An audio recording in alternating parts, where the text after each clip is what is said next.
Thank you very much. My name is Good afternoon, ladies and gentlemen. We need to start this function now, and I want to take this rare pleasure to welcome each one of you to the 13th National Development Policy Forum on the theme, Youth Who Are Not in Employment, Education, nor Training, a ticking time bomb. A ticking time bomb, indeed, if we don't do anything about it. I want to welcome each one of you. I want to welcome the UNFPA representative to Uganda, Dr. Mary Otieno. Thank you for coming. I want to welcome Professor, who is the Vice Chairperson of the National Planning Authority, Professor Oboya Chinyera Sam, a veteran academician. Thank you for being here. I want to welcome Jaja Wabayimbi, Jaja Ragadi, Daniel. I want to recognize Jaja Victoria Sechtoriko. Thank you for being with us. And I want to recognize each one of you in your respective capacities. Thank you so much for finding time to be with us, to have a conversation about an issue that is so important to everybody. May I invite Mr. Sali to lead us in a word of prayer.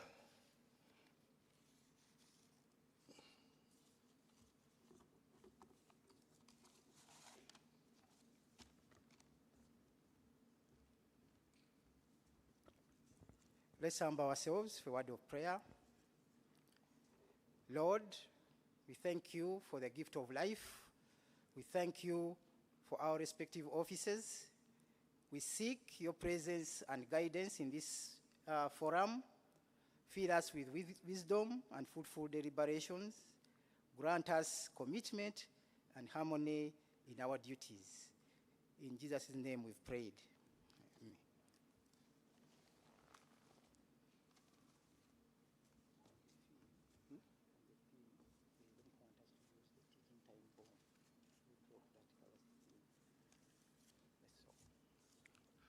Let's continue in prayer. Sally's prayer was so short. Loving Father who dwells in heaven, space, and earth, we come here this afternoon on the 13th National Development Policy Forum to scout for solutions for 41%, 4.2 million of our young people who are not in employment, not in education, not in training. We come in this space to have a rich, deep, broad, and wide conversation geared at checking the ticking time bomb. Lord,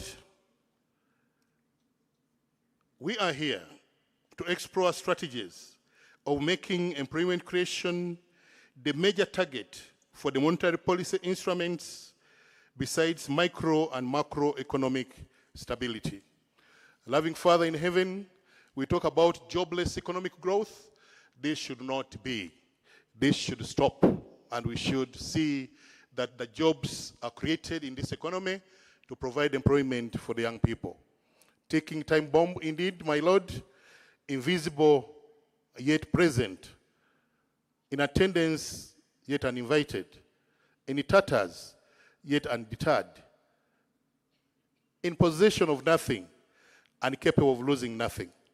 Truly the wretched of the earth, habitants of the uninhabitable, clueless of what the future holds, shunned but not banished, neat but not neat, more disengaged than engaged, inactive yet hyperactive, growing but unnurtured, not useless but unusable or useless, potentially radical and yet unradicalized, remotely insane, yet still sane, with no coach, no mentor, not at peace, and remorseless. Father Almighty, we beseech thee to give thy guidance and wisdom to enable us create at least 634,000 jobs per year for over the next 5 years for these people. Drive us towards the deconstruction of our mindset, towards BTVET. May the Training Levy BTVET Act come into force, and may the quality and quantity of BTVET products continue to grow and be useful in the socio-economic transformation of the Pearl of Africa. We thank you, Lord, for your kindness, and may the Holy Spirit hover over us, be within us, and take charge of the conversation in this place. And break the spirit of obstruction. Let our phones and computers be inactivated by the Holy Ghost. And may your Holy Spirit that surpasses all understanding be within us, in us, and take control of our intellect. In your might and your holy name, we pray. And everybody says, amen. Thank you. Thank you very much. Having done that first part, I would like to invite the chairperson of the first session to come and take your seat. Professor Oboya Chinyera Sam is a veteran academic holding a PhD in physics, material science from Makerere University, a master's in material science from Reading University in the UK, an advanced diploma in education science from University of Bristol, UK, a bachelor's of science with education from Makerere University. He has served as professor of physics at Chambogo University, where he taught physics and supervised students for over 2.5 decades. Served as chairperson of the Governing Council, Uganda Institute of Information and Communication Technology. He served as principal of Uganda Petroleum Institute, Kigumba, member of the Governing Council of National Teachers College, Wunyama. I may read until morning. But suffice it to say that Professor Oboya has also had a stint as a visiting professor at the University of Princeton, USA, and external examiner at the University of Nairobi. He is currently the deputy chairperson of the National Planning Authority Board, and is currently also a member of the editorial board of the East African Journal of Science, Technology, and Innovation. Can you join me in welcoming Professor Oboya Sam to take over and manage the first session of this important discussion? Professor, Karib.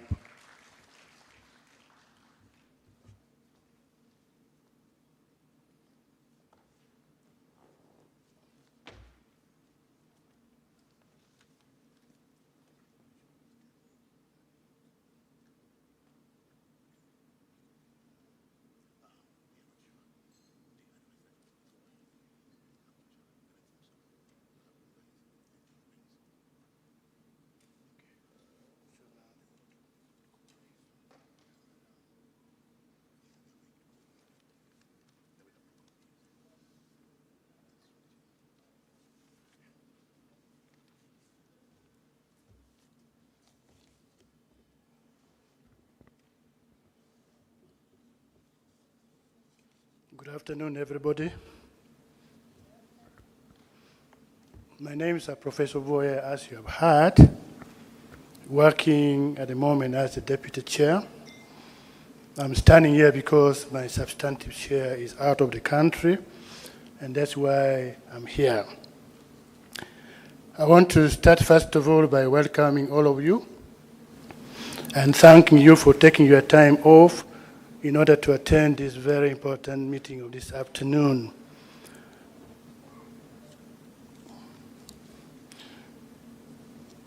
So the Right Honorable Prime Minister in absentia, cabinet ministers, members of parliament, development partners, ladies and gentlemen. Today, the National Planning Authority is delighted to present the findings from a study on yet another critical development issue that risks the future of our nation if it goes unattended. This issue concerns the youth neither in employment nor in education or training, and this is commonly abbreviated as NEETs, N-E-E-T-S. This paper arose out of 3 detailed reports commissioned by the National Planning Authority, namely, the first report is analytical report on youth neither in employment, no education, or training in Uganda, and this was a paper published in 2022, which documents the national household and individual level drivers of needs. It also estimates the loss to the economy in terms of the GDP, output, employment, and revenue associated with needs. And the second report is the National Employment and Skills Status Report. This was published in 2022, which provides status of job creation and skills development over the entire NDP2 period and the first 2 years of NDP3 implementation. And the third report is on planning for increased uptake of technical, vocational education and training in Uganda. On the whole, the 3 reports show that the magnitude of the needs in our country is significant, constituting 41% of all the youth in Uganda. Now, as shall be illustrated by our presentation, there are profound socio-economic consequences of such a huge magnitude of totally disengaged youth. This underscores the urgency with which we need to address this matter. The paper which we are presenting for discussion this afternoon provides evidence-based policy recommendations and interventions intended to address this challenge with the intention to unlock the potential of our young people who are neither in employment, nor education, or training. Accordingly, our panel of discussions has been carefully selected, and we look forward to hearing from them, given that they are always on the front line of addressing the challenge of needs. In addition, the panel involves the youth who are experienced or actively being involved with supporting the needs to transition into employment, education, and training. Therefore, it is our prayer that we listen carefully to the ideas from these key stakeholders to help us refine some of our recommendations to Cabinet arising from this 13th Development Policy Forum. Thank you very much for God and my country.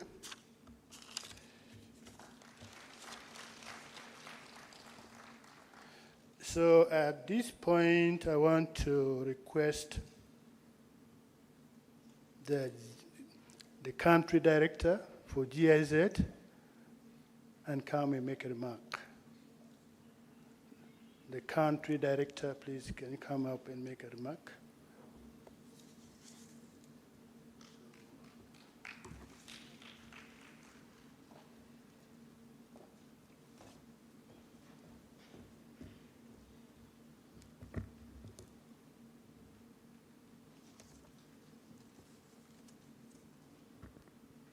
Good afternoon, ladies and gentlemen.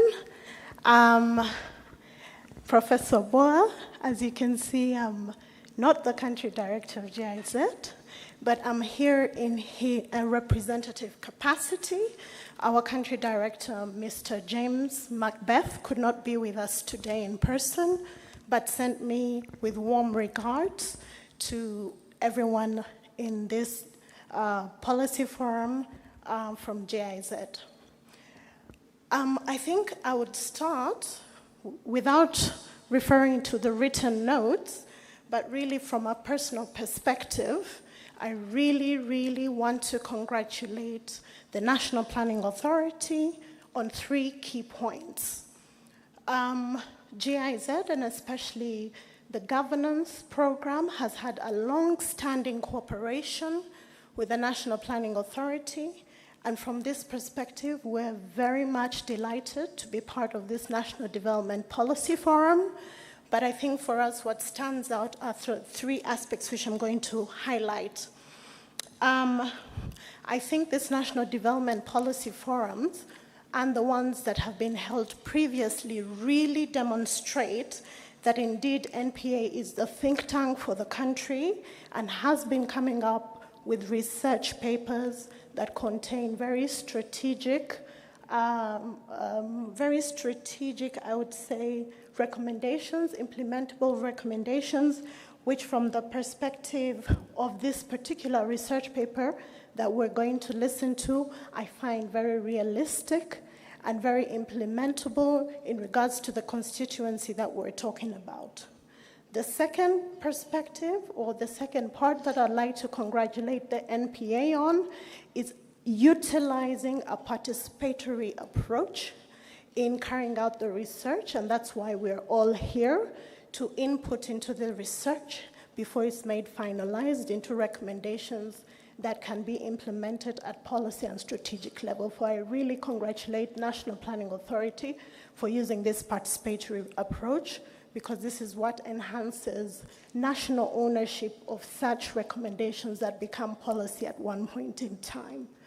And then the third point is undertaking research on this topical development challenge that we're all facing, not only as a country, but I think on a personal level. One of us, or us as individuals, interact daily with youth who are not in employment, with youth who are not in education, and with youth who are not in any sort of training. So I think from a personal perspective, we all have vested interests in this sort of research that is carried out by the National Planning Authority. So that is my personal input. I would like to now read the official opening remarks. Unfortunately, I came slightly late, so I'm not entirely sure who's in the room. So I'll read them, including the protocol, as was prepared for yesterday. The chief guest, Right Honorable Robina Nabanja, the Prime Minister of the Republic of Uganda, the Minister of State for Finance, Planning and Economic Development, the Minister of State for Children and Youth Affairs, the Deputy Chairperson, National Planning Authority, the Executive Director, National Planning Authority, all diplomats here present, and those represented, representatives of the development partners, heads and members of civil society organizations, representatives of the private sector, ladies and gentlemen, all protocol observed. I am very delighted to be here as the GIZ's country director. Like I said, who sends very much his regrets and could not be here with us today, but is with us in spirit. Is very glad that we're here to exchange on the 13th National Development Policy Forum on addressing youth who are not in employment, education, or training. A ticking time bomb, question mark. We are all very much looking forward to discussing this important topic, which is recognized not only under the NDP3, but also as a priority development issue, especially because the constituency under discussions are not only the future of our country, Uganda, but they are also the present. As the research study will reveal, Uganda faces the challenge of underemployment, which is time and skill related, Persons defined as underemployed when time-related, if they are employed, but with insufficient working time, and are wanting or available to work more hours if offered the opportunity. On the other hand, skills-related underemployment includes persons whose educational attainment is much higher than their educational level required by their primary employment. The combined unemployment and time-related underemployment are estimated at about 20% of the total labor force. The unemployment rate is higher among females as compared to males. To point this picture much more directly and clearly, according to the Uganda Bureau of Statistics, the national employment rate at the moment is 11.9%, which is 1.4 million, and higher among youth at 16.5%. The unemployment rate slightly increased from 8.8 to 11.9 between 2019 and 2021, respectively. So as you can see, with such numbers, and these numbers not only set to increase, the unequivocal question remains, and the research question is this a ticking time bomb? Youth who are unemployed, who are not in education or training, are a significant risk given their predicament makes them so vulnerable to exploitation, manipulation, and in many countries, not only in Uganda, they have ended up being on the wrong side of the law. The constituency under discussion is an important focus of the German Development Corporation in Uganda, and at GIZ, we are proud of our continued partnership with the NPA, which focuses on finding solutions from a human rights lens on development issues and challenges. So for us, this is such a timely study, and we actually look forward to discussing these research findings and seeing those that are strategic and those that are at policy level that we can support in terms of implementation. Aside from the partnership under the core area of governance, GIZ also supports Uganda at the core areas of rural development, agriculture, renewable energy, and energy efficiency. With this, I once again convey warm greetings on behalf of our country director and with us, and wishing us all fruitful deliberation and exchanges for today.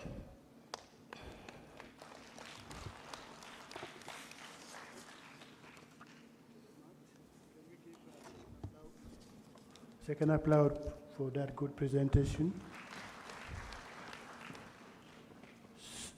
At this moment, I want to welcome the UNFPA country representative, Dr. Mary Otieno, to come and make our presentation.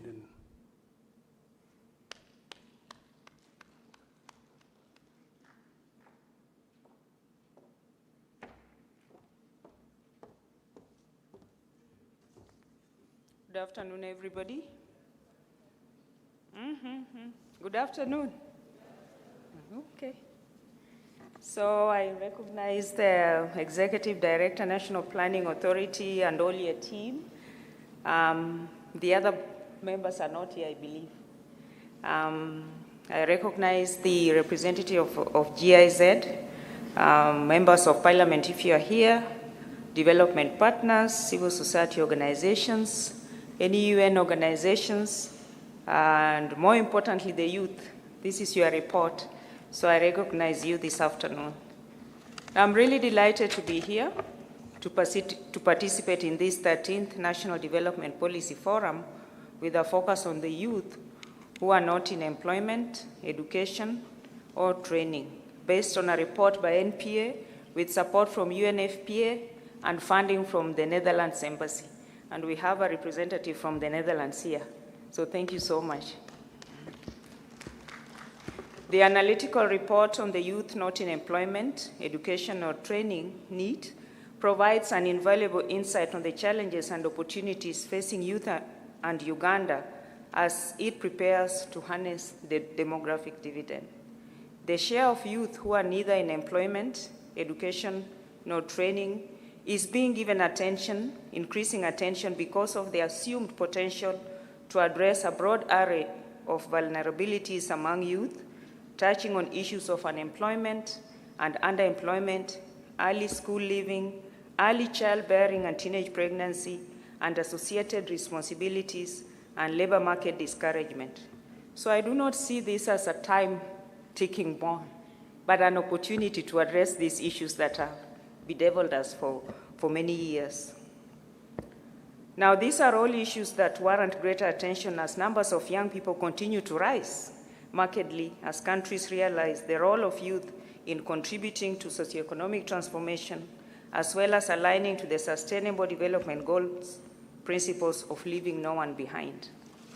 As we all know, Sustainable Development Goal 8 and its target 8.6 measures the direct commitment to reducing the proportion of young people not in employment, education, or training by 2030. This has not been achieved. The population of youth in Uganda is now estimated at 10.6 million, according to UBO's report of 2022, and projected to increase to over 13.5 million by 2030. Nearly half of the youth, 41%, are not in employment, education, nor training, which is an estimated 4.2 million young people.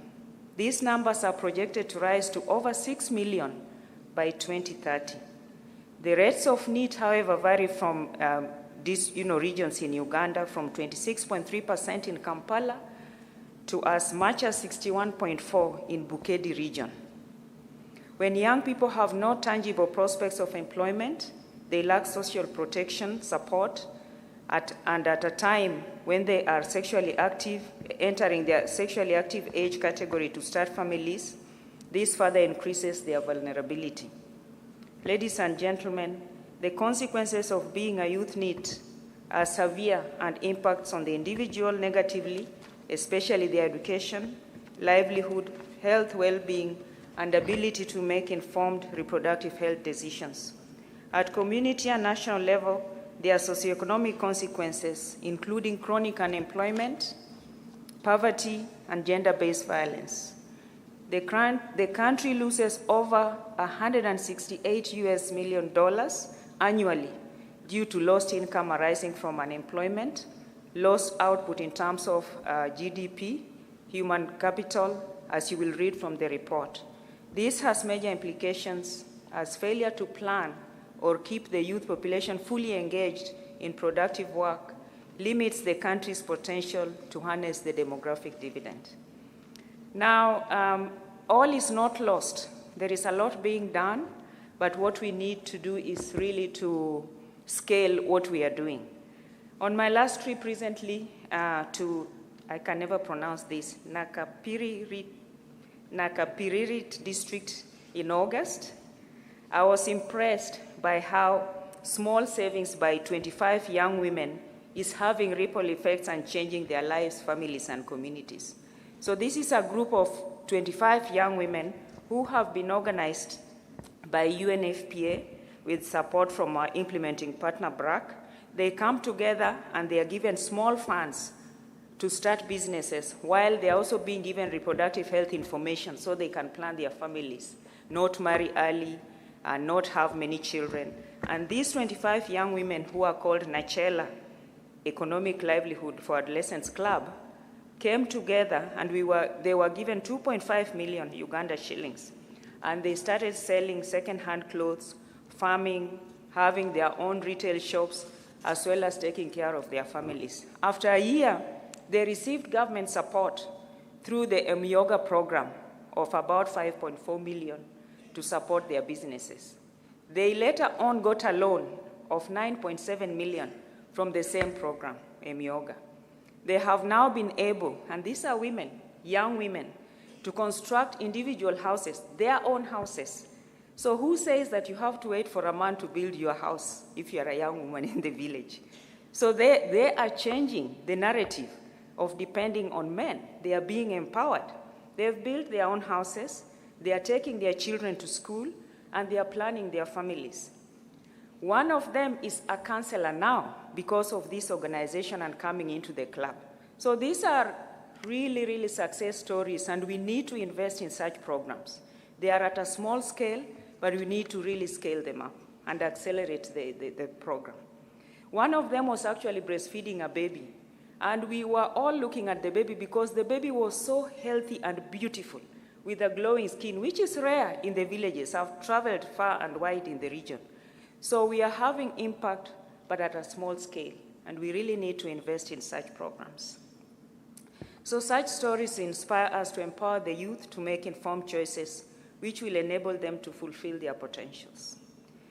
This evidence to be shared today by NPA is to impress upon the government and stakeholders to reevaluate the existing labor market approaches, as well as our education system, and to design new policy tools to adequately respond to young people's experiences of work and employment, as well as their sexual and reproductive health needs.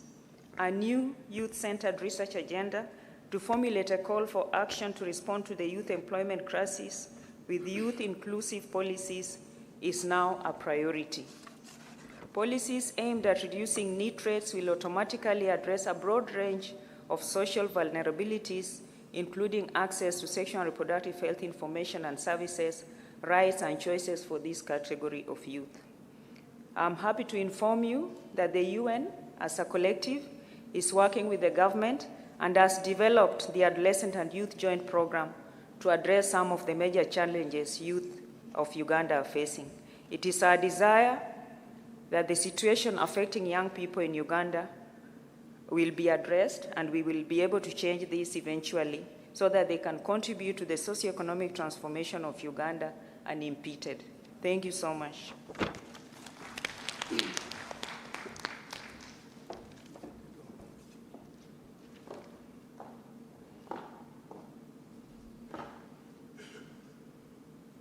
Now, at this moment, I want to invite the Director of Development Planning, Dr. Shuman, to come and make a presentation on the paper. Dr. Shuman is standing in for the Executive Director, Dr. Joseph Mubavala, who is attending another meeting elsewhere. So, Dr. Shuman, come.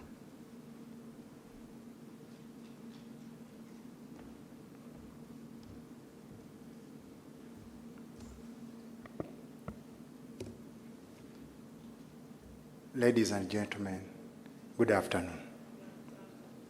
All protocols observed. If you notice by the agenda you have, it should have been Joseph Muvawala, who should have been here to lead the presentation, but he had an abrupt urgent meeting from the above for him to represent NPA on a discussion going on. The same meeting, most likely the Minister, Honorable Gulobi, is also attending the same meeting. And that's why you find we have a bit skipped the arrangement. But that said, the topic that we are going to discuss is that important. I'll start by wanting to thank the partners in this, particularly the Netherlands Embassy, UNFPA, GIZ, and of course the government colleagues we worked with closely on this, particularly Minister of Gender and Minister of Education, for the work that they have supported us.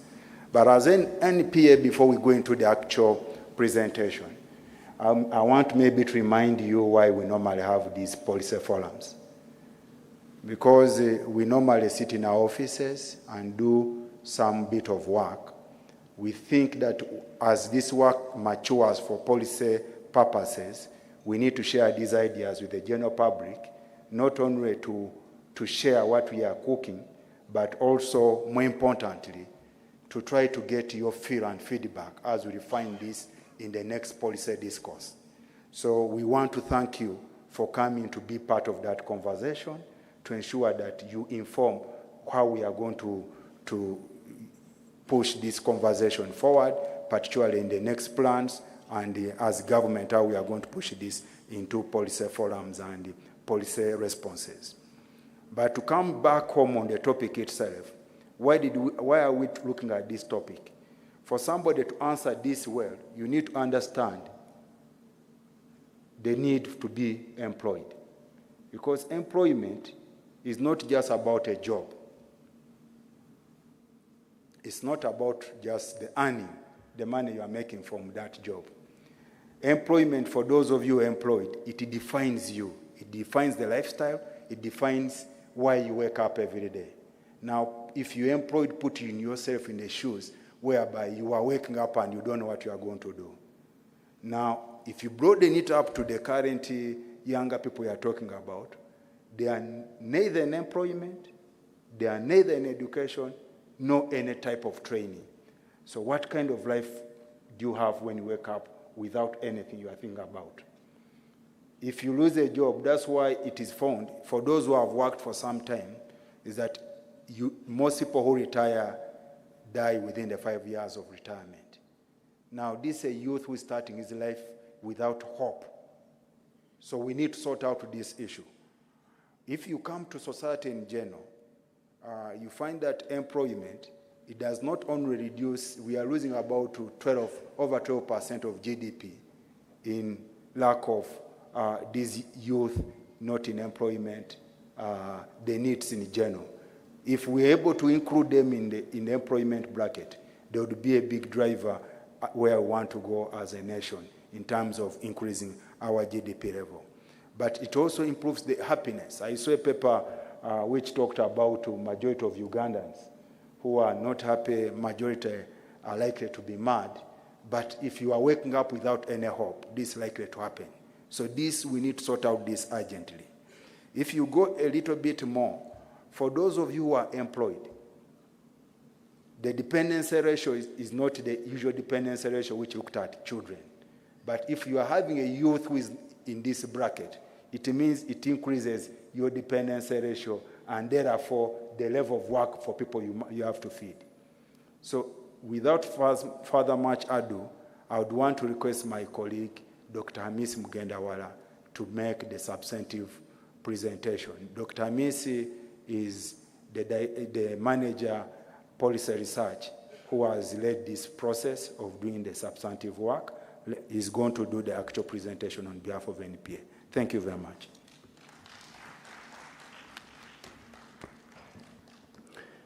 Thank you very much, Dr. Asman. My name is Hamisi Mugendawala. I will ride on the protocols that have been observed by the current speakers, and I'll straight away go to the presentation. This presentation begins with the global perspective of needs. I want to say that needs are a global challenge, not only to Uganda. Globally, 1 in 4 youth is a need. There is a higher concentration of needs in poor countries. In South Asia, 48%. In Sub-Saharan Africa, 26%, compared to the rich regions. Women are more likely to be needs compared to men. Back home, we know that our government has been implementing a lot of programs to lift the youth from poverty and integrate them in employment. Actually, majority of these interventions have indeed resulted in many jobs that have been created. This one, okay. And from our findings, we see that in the last 5 years, our economy has managed to create 1.6 million jobs. That is on average 320,000 jobs per year. However, the rate at which jobs are being created lags behind the rate at which young people are entering the job market. Currently, around 1 million young people join the job market every year. And the deficit between the young people entering the job market and the jobs that are created marks the unemployment rate. We note that while unemployment is a cross-cutting socio-economic challenge, there is a social category that has emerged and that is fundamentally different from the normally unemployed youth. And this is what they are referring to as NEETs. We note that NEETs are youth who are persistently disengaged from the labor market, education, and training, and have lost interest even in society activities in general. We found them to be so vulnerable to exploitation, and they are highly at risk of becoming political and religiously extreme. This group is increasing faster, and now they constitute 41% of the total youth population. We want to look at the character and determinants of youth NEETism. In other words, what did we find as predisposing factors? We noted that youth NEETs are highly concentrated between the age bracket of 20 to 29. But then you realize that as well, they are increasing in the other age brackets. We found youth NEETs, majority of them, close to 60%, having no formal schooling or having primary level education due to dropping out early. But then you realize that even those that have higher education post-secondary, the rate is increasing, the rate of NEETs amongst those who have higher education is as well increasing. We realized that even when government is implementing UPE and USE, very many children still drop out. And the NEETs told us that the number one cause of dropout are the costs that schools continue to levy from parents, even when they are under the UPE and USE programs. The second cause which the NEETs indicated, especially the females, was the issue of teenage pregnancies and early marriages, which are prominent, especially in the countryside. We see that poverty is a predisposing factor to NEETism. NEET rates are higher in poorer households, and this is as well the case regionally. The poorest regions have higher percentages of NEETism. Bukedi region, which is, I think, one of the poorest regions in the country, has the highest number or percentage of NEETs, standing at 61%, over and above the national average. Staying long without a livelihood after school is a predisposing factor. And we found that youth who stay out of a livelihood after school for more than 2 years are more likely to become NEETs.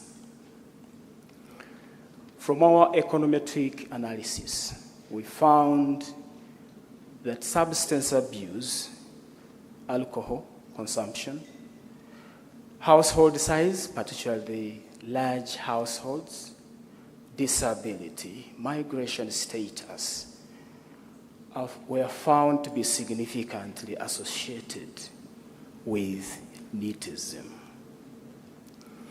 In the next section, we look at what the country is losing because of the youth who are inactive and disengaged.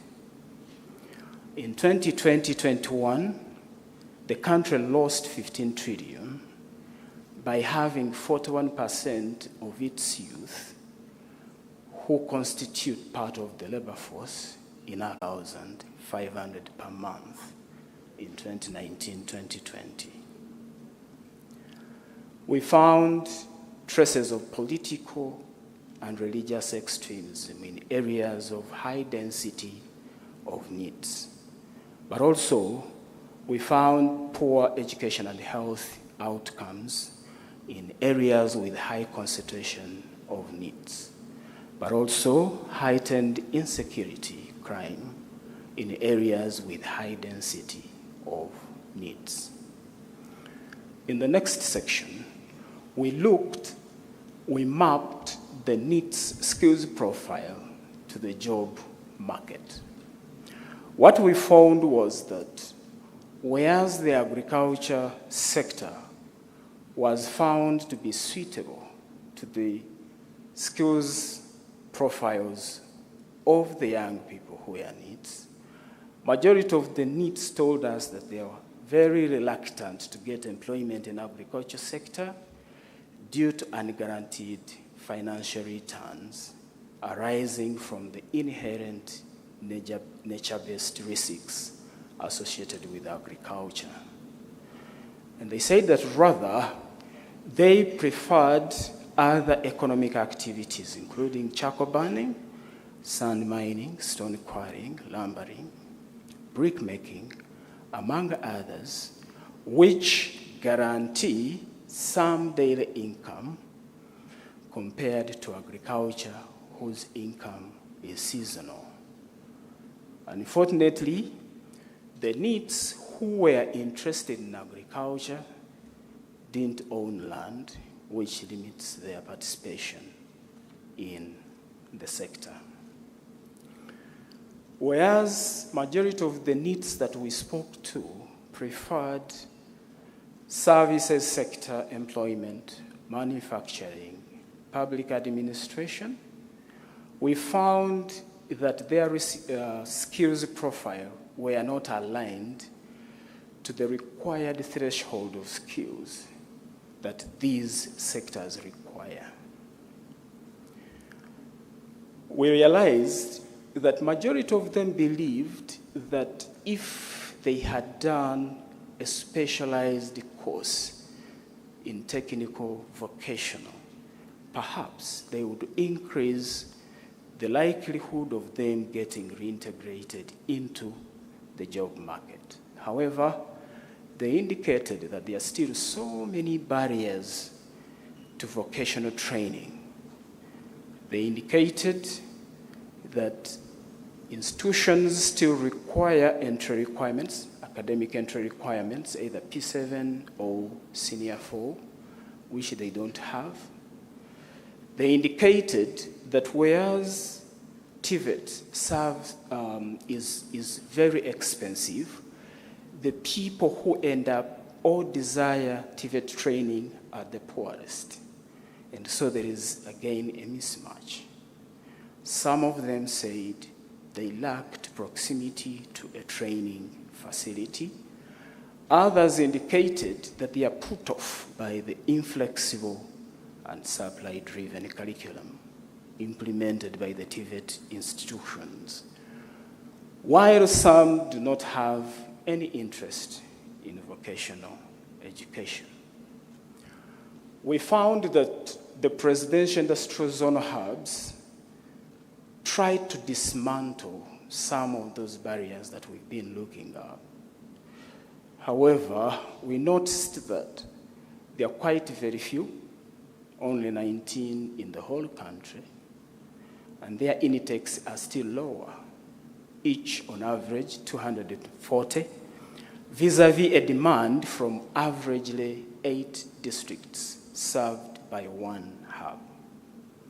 But also we realized that whereas their design is supposed to equip the trainees, sometimes their budgets are low to fulfill that desire. In light of the above, we recommend as follows. The first strategy that we are looking at is to reorient the skilling programs towards employment and entrepreneurship. So the orientation shouldn't be to get a qualification, but it should be for someone to end up employed. And specifically, we are saying that government should issue a directive to remodel some of the vocational institutions to operationally mirror the presidential industrial zonal hubs. We very well know the 19 zonal hubs, and we found quite some number of NEETs in those hubs. We need to flip for the annexation of BPO facilities to selected zonal skilling hubs. The NEETs told us that it would make more sense for them to be trained on job rather than going back to an institutionalized setting. And so, if that was to be achieved, industrialists told us that they needed incentives for them to take on Ugandans for training. In view of that, we are suggesting that we operationalize the training levy, just like Kenya and other neighbors have done, from which we can provide incentives for industrialists in terms of training materials for training our young people. Second strategy, we need to create an enabling environment for the economy to create at minimum 3 million jobs over the next 5 years.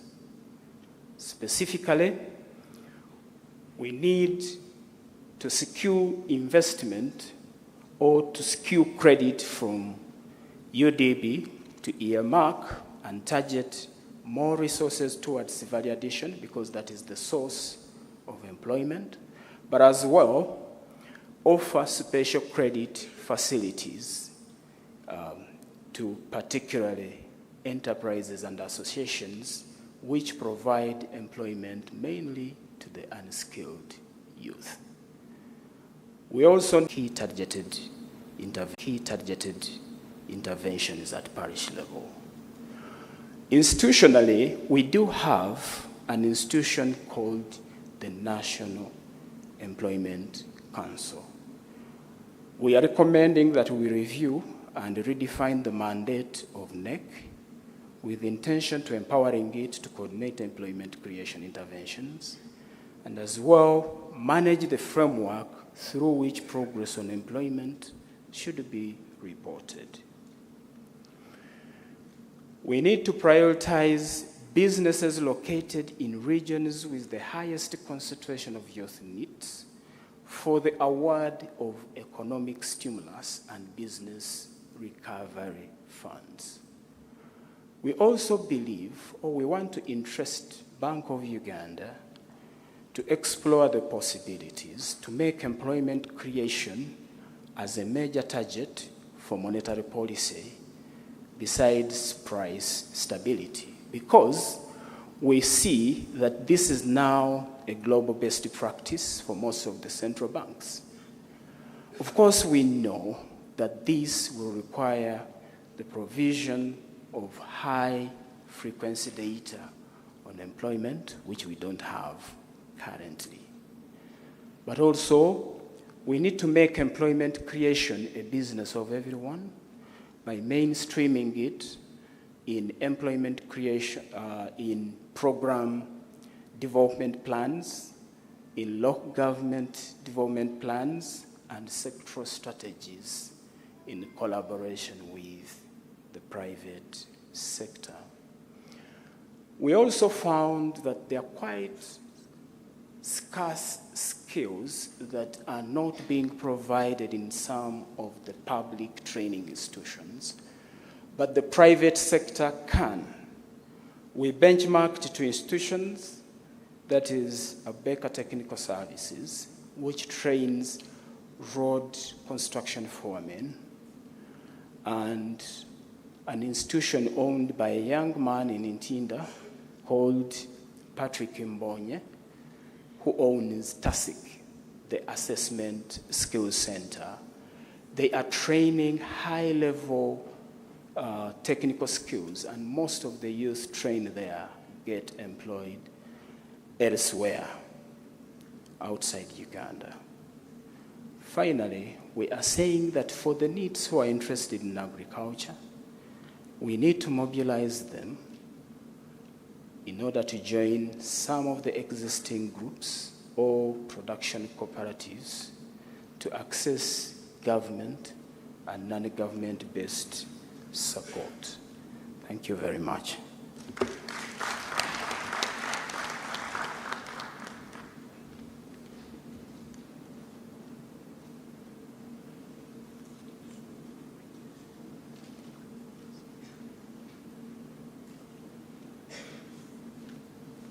Well, at this point, I want to pass over the mantle to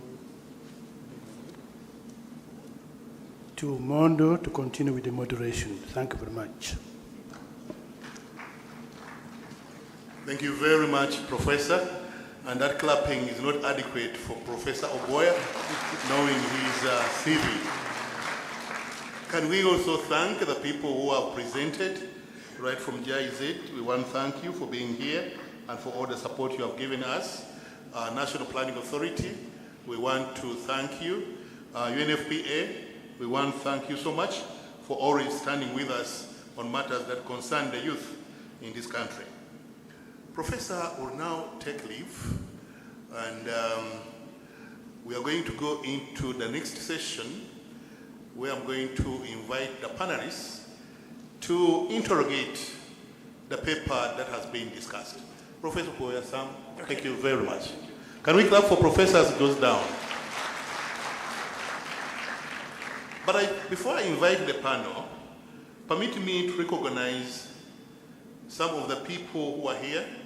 Permit me to recognize the Honorable Minister, Sarah Matek Nyirawashis, the Minister of State for Youth and Children Affairs, and the Minister of Gender, Labor and Social Development. Thank you, ma'am, for being here. Allow me to recognize Mr. Nsereko Simon Peter, Office of the UN Resident Representative. Yahweh Bruno, Deputy Principal, College of Business and Management Studies, Makerere University. Mr. Bajenja Ellen Kajira, Country Director, Accord Uganda. Thank you for being with us.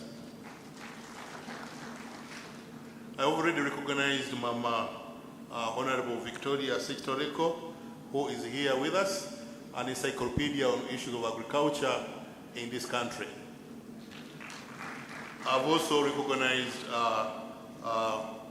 Jaja Ragadi, a prominent musician in this country, who is also interested in issues of seeing that young people are employed. And he tells me that one of the areas where young people can be employed very well is the creative industry, where he has served for years.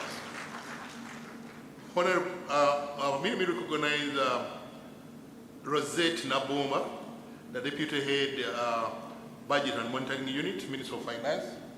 Thank you for being here. I was about to lose my job.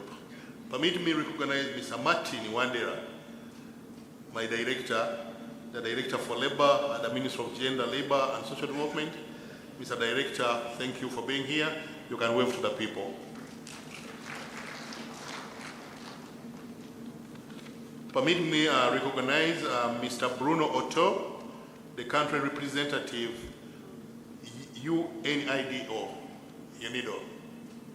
Thank you for being here.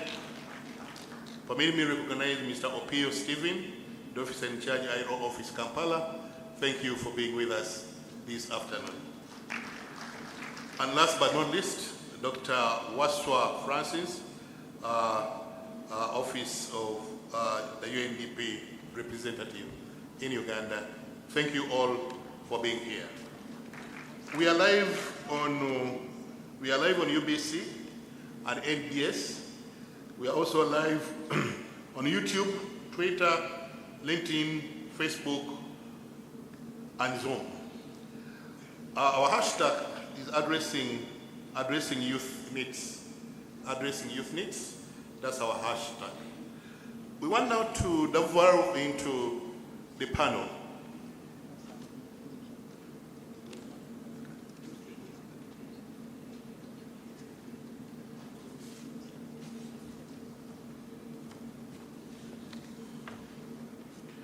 We now want to go deep to interrogate the paper that has been presented. And I have distinguished Ugandans, distinguished global citizens who are going to lead in the discussion. I'll be inviting one by one, they take their seat, then we shall start our conversation about what they see about this paper that has just been presented by UNFPA. Of course, many of you are already noting that the situation is bad. And yes, we brought you here to appreciate that the situation is bad so that we can do something. When somebody talks about 41% of our youth are not in employment, they are not in education, and they are not in training. And that's 4.2 Ugandans. And that this is projected to be 5.8 million by financial year 30-31 if nothing is done. Then if you don't get scared, then I'm scared of you. Because that's a true ticking bomb, and we must do something. We must do something because we are all responsible. And the repercussions of such a big number that is not comfortable should be a threat for all of us. I want also to say very quickly that he has also told us 58% of the NEETs are actually without any kind of education, no primary education at all. And that should be scaring again, that in a country where we have UPE, where UPE is free, we still have a number of young people who are not going to school. And so, to interrogate the presentation further, I have a number of people. And let me introduce to you Dr. Julian Adieri Omara, a true Ugandan, Juice under the brand Cheers. She also sits on several company boards, including the Private Sector Foundation of Uganda and Commonwealth Entrepreneur of the Year Award, among others. Julian, can you please make your way in front?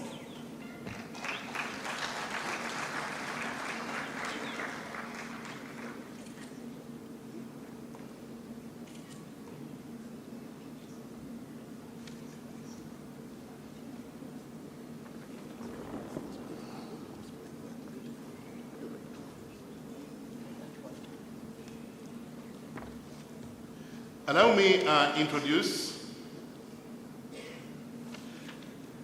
the second panelist, Mr. Charles Makwanzi. Mr. Charles Makwanzi is an economist and a youth research manager at Restless Development, Uganda. He has over 9 years of experience in youth engagement, advocacy, and managing research projects on youth unemployment, livelihood, education, health, and climate change for diverse non-government organizations within Africa and globally. As a youth research manager, Charles is working towards making data more accessible and actionable for development agencies who desire to translate research evidence into policy actions and impactful programs. Can I welcome you, Charles? Can you make your way to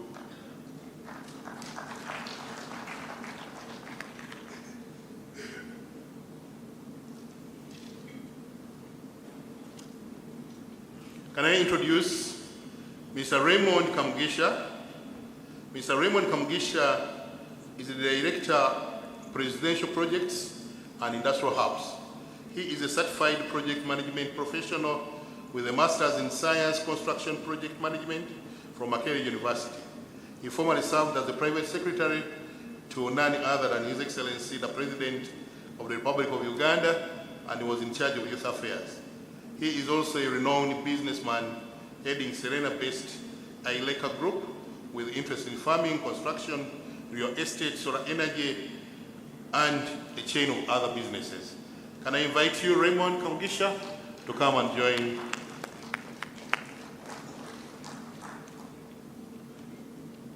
The next in my arsenal of people who are going to engage in this discussion, I have Mr. Julius Amole Ochaya, who is a program officer and assistant coordinator of the Youth Livelihood Program at the Ministry of Gender, Labor and Social Development.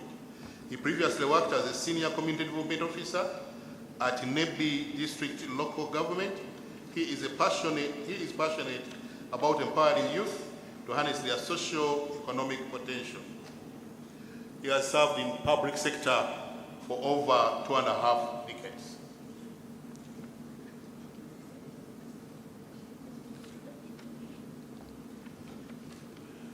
Next is Mr. I don't see Julius. Mr. Julius Ochaya is still missing. Oh, there he finds his way. Karibu. Next is Mr. Jacobo Eyeru, who is the chairperson of the National Youth Council of Uganda and a member of COMESA Youth Advisory Panel. He has previously served as the 3rd East African Community Youth Ambassador of Uganda and the National Head of the Debate Society of Uganda. Jacobo's other service roles included being a member of the African Union Youth Front on Coronavirus and a member of the African Union EU Youth Working Group and the Office of the African Union Envoy. Mr. Jacobo Eyeru, can you make your way to? Thank you very much.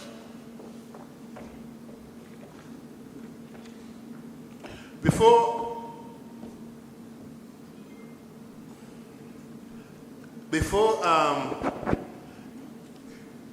I go to the panel that is seated in front here, there is going to be a lead discussant.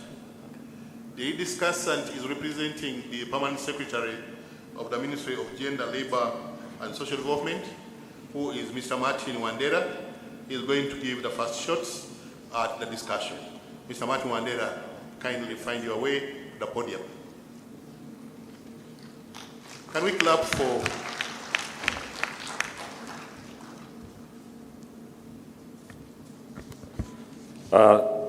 Thank you very much, my brother Mondo, the Minister of Youth and Children Affairs, the Honorable Mateke, the Chairperson of the National Planning Authority, the representative of the Executive Director, NPA, representatives of various development partners, distinguished participants, ladies and gentlemen. First, I would like to start by confirming that I'm the said Martin Wandera, and I am not Mr. Agre David Chibenge, the PS Gender. Because of other pressing responsibilities, he could not join us this afternoon, and he asked me to make an intervention on his behalf. Chair and distinguished participants, it's my honor to join you today for this dialogue to reflect on the challenge of youth neither in employment nor in education. I wish to commend the NPA for this thought-provoking policy brief on the costs of NEET, as well as the very useful proposals they have made to address this challenge. Before I address myself to the substance of the brief, I wish to raise a point of conceptual clarification on the trend of NEET over the last 10 years. The paper notes that NEET population has almost doubled over the last decade, with an average rate of 8.4% over the last decade, and has risen from 2.5 million in financial year 2013 to 4.2 million in financial year 22-23. And this is projected to increase to 5.8 million. Ladies and gentlemen, the definition of employment in the National Labour Force Survey of 2012-13 was based on the resolution of the 13th International Conference of Labour Statisticians of 1982, which defined an unemployed person as someone who was engaged in an economic activity for pay, for profit, or own consumption. In other words, even the Chida Chonka at the time were considered to be employed. That is, people who are involved in subsistence economic activities. Later in 2013, in October, the 19th International Conference of Labour Statisticians did revise the definition of employment to exclude persons engaged in economic activities, but whose return was their own consumption. And today, you are employed if you are involved in an economic activity for pay or profit. If you are engaged in work for own consumption, statistically you are not considered to be employed. So you can clearly see that the two surveys were based on different definitions, and it's therefore not possible to make a comparison. I would therefore recommend that the paper is revised to do a comparison from the survey of 2016-17 to the one of 2019-21 to the most recent of 2021. Ladies and gentlemen, to the substance of the brief, I now beg to return. In order to effectively use NEET data for policy purposes, we have to deconstruct the NEET population by asking several questions. Who are the youth in NEET? And why are they in NEET?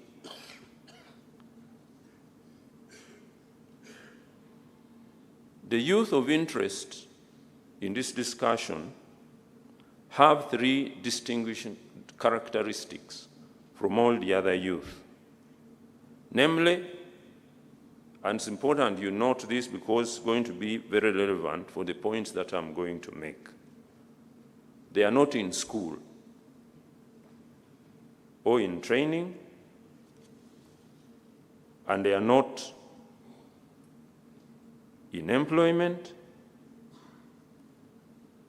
or are outside the labor market. They are not in school and are either not employed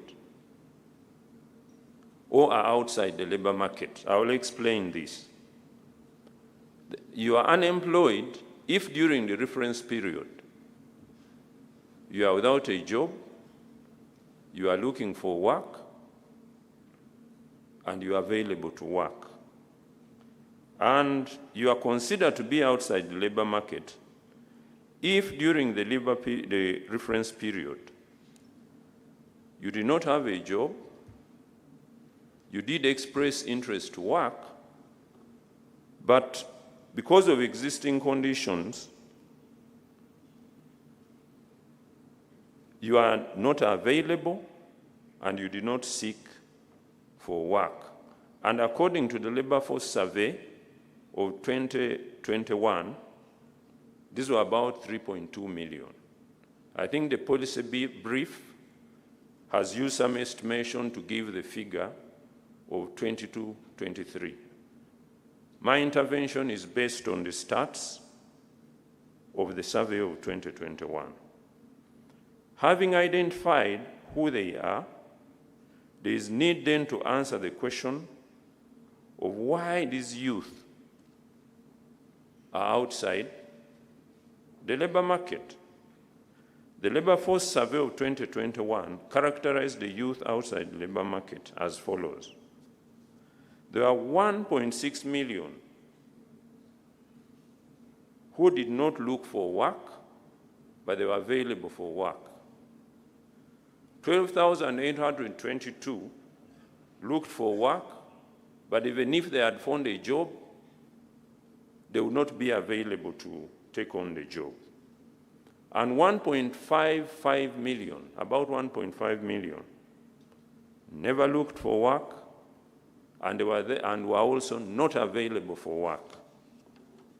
The question that then comes to mind is, who are these 1.5 million plus who did not look for work and were also not available to work? Ladies and gentlemen, on the basis of existing literature on this matter, from the ILO and other sources, the majority of this 1.5 million youth who did not look for work and were not available for work are likely to be, one, young people, because the working age population is from 14 to 65 to 64. Then they could have been young people, but this statistics is looking at 18 to 30. But literature also shows that they're likely to be persons who are tending to household care work. Mothers looking after families, looking after children, and that's why they are not available and did not look for work. The question that then follows, therefore, is, should we always label contributing family work as joblessness? Is there any value that our mothers who are at home contribute to this economy? I submit to you that yes, because I was raised by a mother who never went to work, but she greatly contributed to the welfare of the household, in certain occasions more than even my father who was working. So as we reflect about this data, we need to ask ourselves that question. We belong to the school as a means of gender that family work is valuable work. Statistically, therefore, I'm going to throw a spanner in the works. Our greater concern for policy purposes should be the 1.6 million youth who did not look for work but were available to work. And these are what economists sometimes will call discouraged workers. And therefore, if you add the 1.6 who did not look for work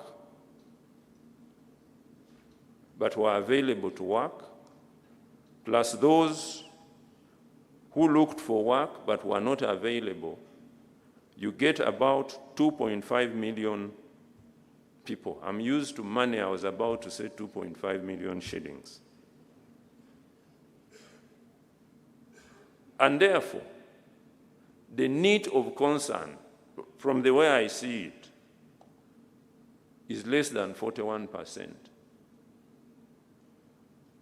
And based on this crude analysis, it would be about 24%, because we cannot assume that all those who are not available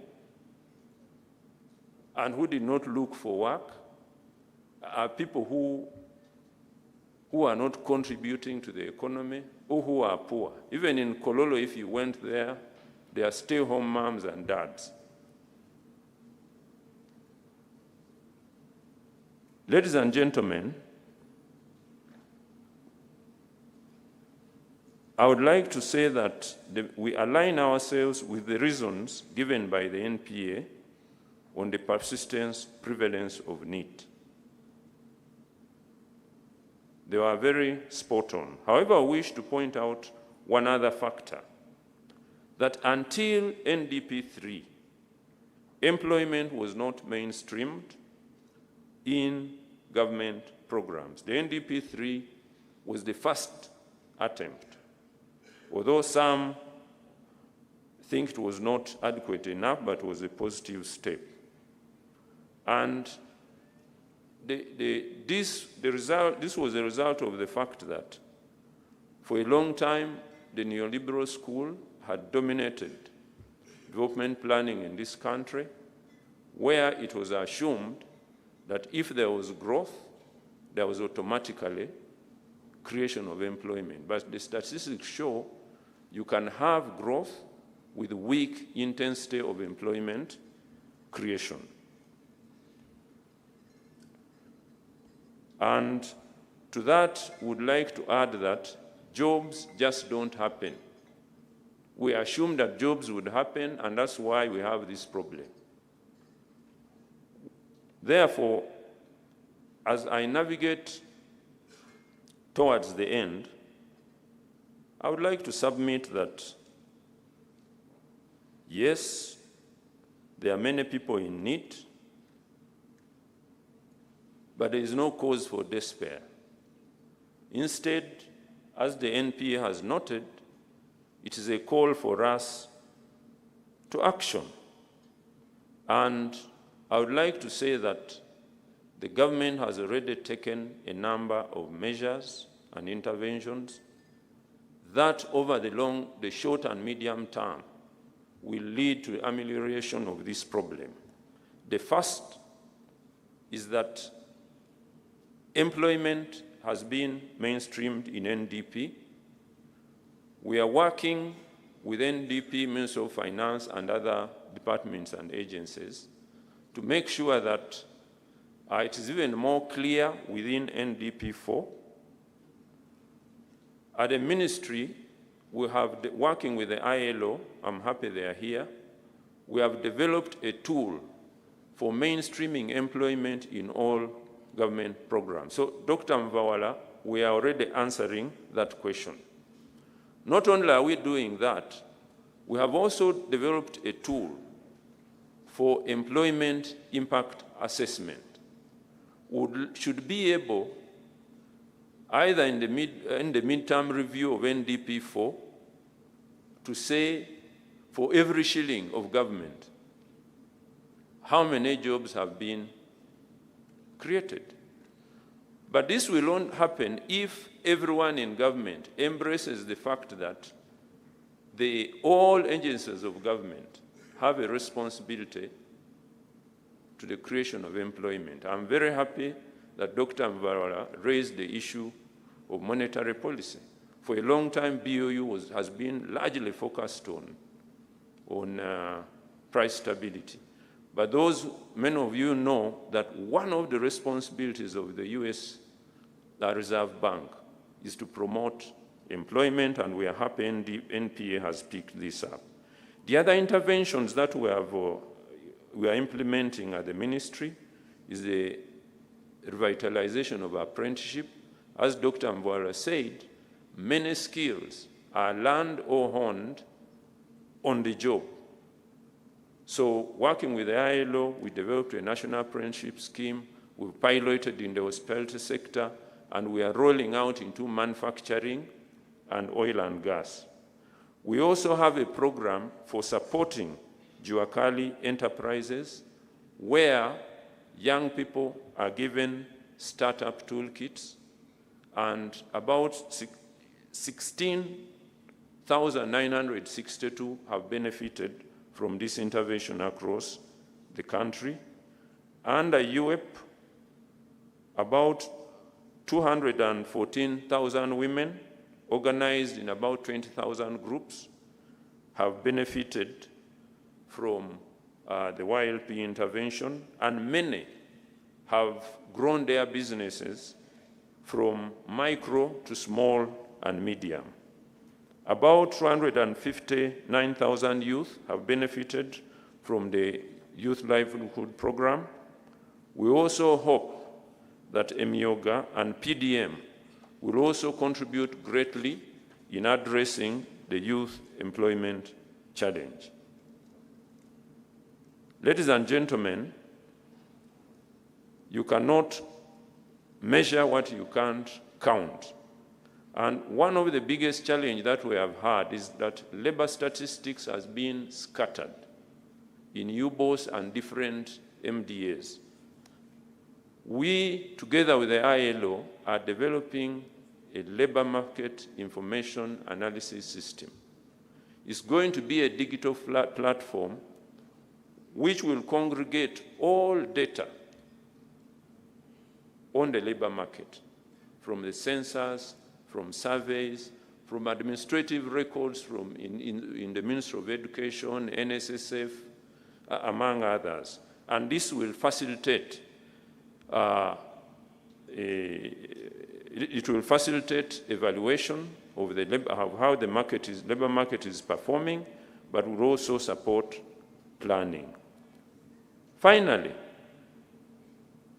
the ministry, in collaboration with the NPA, Ministry of Finance, and other MDAs, in line with the view that jobs just don't happen, we are revising the national employment policy and are developing the first ever national employment strategy. And I wish to submit with pleasure that the recommendations in this policy brief are very much in line with the key pillars of the draft national employment strategy, which are promotion of job-rich growth, investment and productivity. Due to the constraint of time, I will not break down the proposed interventions. Promotion of skilling and reskilling for employability. Promotion of labor market research and technological innovation. Strengthening compliance with labor standards and rights. Quite often this is forgotten, but if you look at the Labor Force Survey 2021, it shows that the median wage over the last 10 years has remained at about 200,000, meaning that more than half of the employed people earn less than 200,000. So it's not only a question of the quantity of employment that we should deal with, but also the quality of employment. And that's why the issue of standards and rights is important. There is also a pillar on promoting safe and healthy working environment, and finally, promotion of safe, orderly, and regular migration. Finally, good plans don't implement themselves. I therefore would like to reiterate the point raised by Dr. Ngendawala that there is need for strong coordination, because each government agency working together with the private sector contributes to employment creation. But importantly, programs of employment creation should be funded. It's therefore our appeal that beyond NDP4, beyond the employment policy and the national employment strategy, there must be more commitment for funding for these programs. I thank you. Thank you very much, Director Martin Wandera, for those remarks. One is the assurance that there is no cause for despair, that the government of Uganda is in charge, and you have heard the different interventions that we are developing to ensure that the NEETs issues are addressed. But also it asks some fundamental questions. Are the NEETs really there? And if they are there, are they 41%? He thinks they are about 20%. But even if they are 20%, it means they are there. And so he says that jobs will not simply happen. It's you and me to intentionally work at ensuring that the economy is producing the jobs that we want. What he didn't mention is that the population explosion is also a challenge for us to be able to produce the jobs that we need for the rapidly growing population. We continue to produce at 3% per annum, and I think that's unsustainable going forward. But having asked that, having asked whether the needs are there, can I have a clip to give us testimony that actually they are there, and that we can walk them out of being needs to being a different kind of people? My people on the machines, can I have the clip?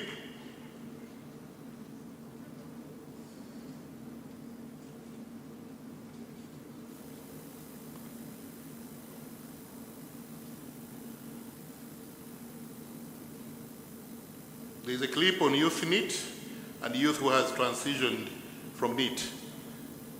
My people, are you there? Erinnya lyange nze Kulumba Dauda Nation nga mbeera Ndejje. Ebyokusoma byange nasomako until when I finished senior 6. It wasn't an easy journey, especially from S2 up to when I finished senior 6. How I have managed how to survive up to date, because so far it is now 11 years since I finished to study senior 6. Ndowooza mu Luganda kiyinza ovaayo obulungi tugamba nti mbadde mu kuyiriba. Nakola nnyo ebiseera ebisinga mu restaurants, naye nga mu restaurant omu tebanzikiriza kufumba kubanga saalina bipapula. So osaba omulimu ng'omufumbi nga tebakkiriza, so nembeeramu nga omutambuzi w'emmere mu kibuga, era mu kibuga nga bayita driver. Naye olunaku lumu kasitoma omu mu saloon Kampala Road awo yaŋŋamba nti mulwayo nnyo, naye ekirungi oyogera bulungi ne bakasitoma osobola okukola omulimu omulala. So omukyalo oyo n'antwala, yali akola mu insurance company emu, nentandika okubeera kitunzi, era bwentyo we natandika okwetraininga nga nze okubeera kitunzi. Ebintu bya skilling ebyo ebyabavubuka nali mbiwuliddeko, era nagezaako n'okuba nga mbyegattako. Naye ku kifo kye natuukamu baali bakola ku bawala bokka. Awo nga ku Crested Tower waliwo we bayita Subway wansi, waliwo projekiti ya His Excellence eyamba skilling the girl child, naye ne baŋŋamba nti baagala bawala bokka. So ng'omulenzi nkubye naye siina we nsobodde. Information ogiwulira neyita ku radio naye nga tomanyi wa watuufu osobola kugenda, naye awo nali ntuuseeko, naye nga opportunity yali yawo bawala bokka. Gavumenti tubeebaza olw'omulimu ogwo, naye nze nga nze ndowooza mwandyongeddemu amaanyi, oba kye tuyita ku muntu wa wansi, obulanga obwo buve ku maleediyo ago bujje oba ku LC1 nti abantu ba wansi babumanyire ddala, oba bugende ku masomero gano ge tumanyi nga secondary schools. Omwana ava mu ssomero ng'amaze emyaka 2 oba amaze senior 6 naye ng'ekintu ekyo kya skilling kyali mu ssomero kibayambako okuba nga nabo bavuddemu nga bayi. My name is Nyasa Helen. I did Bachelor's of Industrial and Fine Art from Makerere University, and I graduated in 2015. After graduating from campus, there was so much hustling going on. When you're from campus, you don't know exactly whether you're going to get the capital to start up your business, your own business. I didn't have the privilege to have that, so I used to hustle here and there to make sure that, I earn a living and, try to start up something of my own, which really took me some very long time to achieve. I look for opportunities. We've been doing this business for quite some time. When I was done with graduation, we started up a business of textile, like dealing in imported threads, zippers, and sewing threads. So we came up with the idea of manufacturing sewing threads locally here in Uganda. So with the help of UNDP, 3 years ago, they picked our idea and actually helped us to, we are now about to start manufacturing locally here.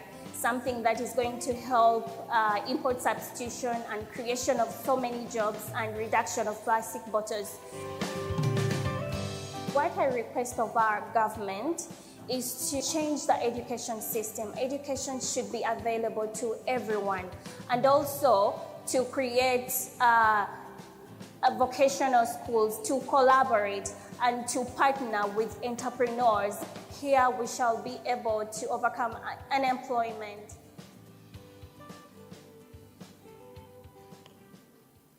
Thank you very much. Those are 2 stories, one of Kulumba and another of Helen, about the issue of transition. Before I get back to my panel, permit me recognize Professor Elia Hisari, the Principal, College of Business and Management Studies, Makerere University. Thank you for being here. Permit me recognize Honorable Chiyaga Hirare. I think that's Maokota. Thank you for being here. Permit me recognize Honorable Flavia Kabahenda Rabuhoro, Chairperson, Parliamentary Committee on Gender, Labor and Social Development. Thank you, Honorable, for being here. Allow me to recognize Mr. Eric Wamlanga, Deputy Director. Thank you for being here. Allow me to recognize Professor Ibrahim Okumu, Dean of School of Economics, Makerere University. Allow me to recognize Dr. Susan Kavuma, School of Economics, Makerere University. Honorable Lydia Wanyoto, a board member of National Planning Authority. Thank you for being here. Team from UNICEF and team from EPRC, thank you for being with us. Now, clap if you mean to clap, please. Thank you very much. Now I want to turn to my team. I'll start with Mr. Charisi Mukwanzi, Youth Research Manager, Restless Development. Mr. Charles Mukwanzi, the policy brief on NEETs and recommendations going forward have been meticulously articulated. But from your perspective, as part of civil society and using your own lenses where you sit, what can government do differently to address the challenges or barriers faced by NEETs in finding employment or pursuing education or training? You have 5 minutes in which you will talk uninterrupted. Karibu. Thank you.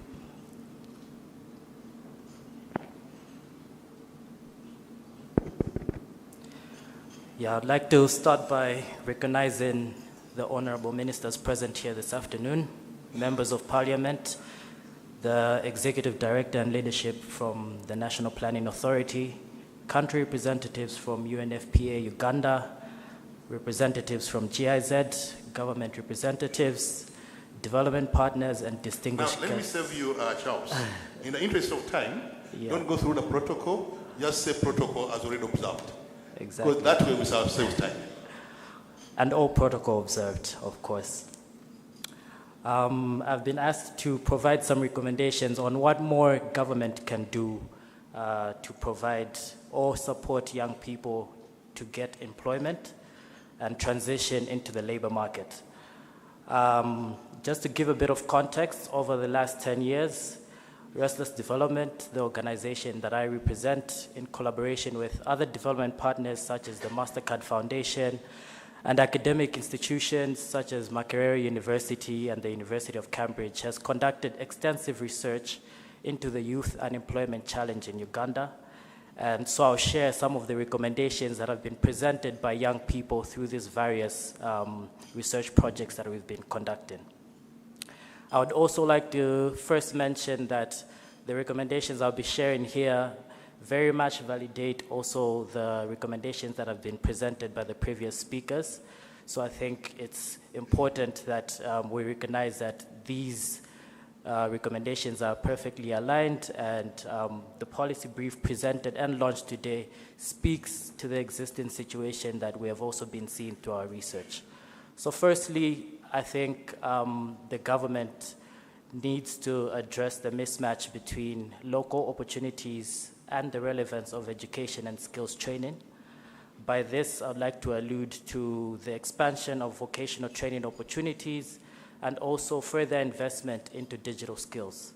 So much as the presidential industrial zonal skilling hubs have been addressing part of this, which we commend the government for, I think it is also important for further investment into vocational training programs that cover a wider range of skills, from traditional trades to digital skills that could support emerging technologies. Emerging technological innovations have provided young people with more economic and livelihood opportunities. I think that cannot be ignored at the moment. And young people that we've been speaking to through our research projects have been calling for improvements in infrastructure and connectivity, especially in rural areas. This would enable them to have equal access to information and services such as internet access and mobile phone networks, through which they can start to interact with these technologies and also position themselves very well to take advantage of emerging opportunities. There's also a need for collaboration with industry partners to help provide hands-on training, like we've heard from previous speakers, and much needed certification for young people to secure employment. Our research also shows that the provision of soft skills training, in addition to hard skills that has been getting much of the focus, is equally important. So training in areas such as communication, teamwork, problem solving, time management, and the soft side that young people need to thrive when they finally secure this employment should not be ignored.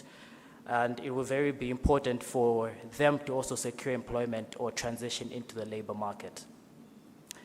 Therefore, this will help close the skills gap associated with a formal education system, which has been mostly traditional. Own businesses by taking advantage of technological innovations and prepare them to face the challenges of the labor market as they enter. Secondly, I think the UNFPA representatives would agree with me on this. It's important that we also prioritize the removal of obstacles to young women's participation in decent work. As alluded to the previous speaker, the lion's share of young people aged 15 to 30 who are not in employment, in education, or in training are young women. And I would like to quote data from the International Labour Organization in 2021, which stipulates that 76% of youth in NEETs in Uganda were young women, thus representing a higher proportion when compared to men. So it would be logical, therefore, to address and hopefully remove some of these barriers that prevent young women from participating in the labor market, where the issue, as is mostly the case, can be cited as family responsibilities involving the care of young children and household care. An approach that has been applied in other countries includes the provision and the recognition of such care as part of the active labor market interventions. Government and civil society should also therefore work with communities to address the cultural barriers affecting youth economic opportunities, such as gender beliefs and land ownership practices. Improvements in these areas could definitely go a long way in addressing the economic challenges that young people are facing, especially with regards to securing employment in Uganda. My third recommendation, and that has been put forward by young people that we've been engaging through our research projects, is to improve labor market interventions. Of course, they're there. Our partners from GIZ would probably agree with this, as we learn from countries such as Germany, who have effectively managed to address youth unemployment over the past couple of decades.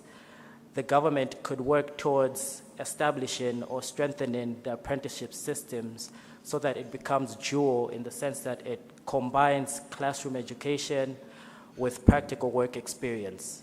This would therefore help young people experience a smoother transition from education into the labor market.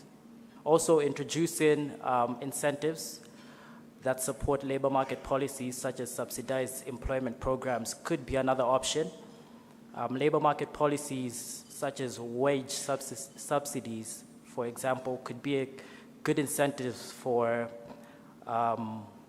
employers especially to hire NEETs and to target young people when they're recruiting, and also to support businesses and strengthen small businesses so that they can create more jobs. Fourthly, would like to encourage innovation, investment in agricultural innovation, which we heard before that young people are not finding this sector appealing, and yet it has the potential to be one of the biggest employers for young people. However, what can become more appealing for young people is, and young people expressed that they need more investment into building innovation hubs and incubation centers, and ideally these would be spaces that provide access to both online and offline resources, access points to innovators to build skills and use tools, and also they should be supported with trained experts that offer technical support to motivate these innovators and offer connections for the innovators to share and exchange knowledge. While building these spaces, efforts must be intentionally put towards designing them in such a way that they are broadly accessible for young people, regardless of their exposure or expertise, but also particularly for young people in rural areas.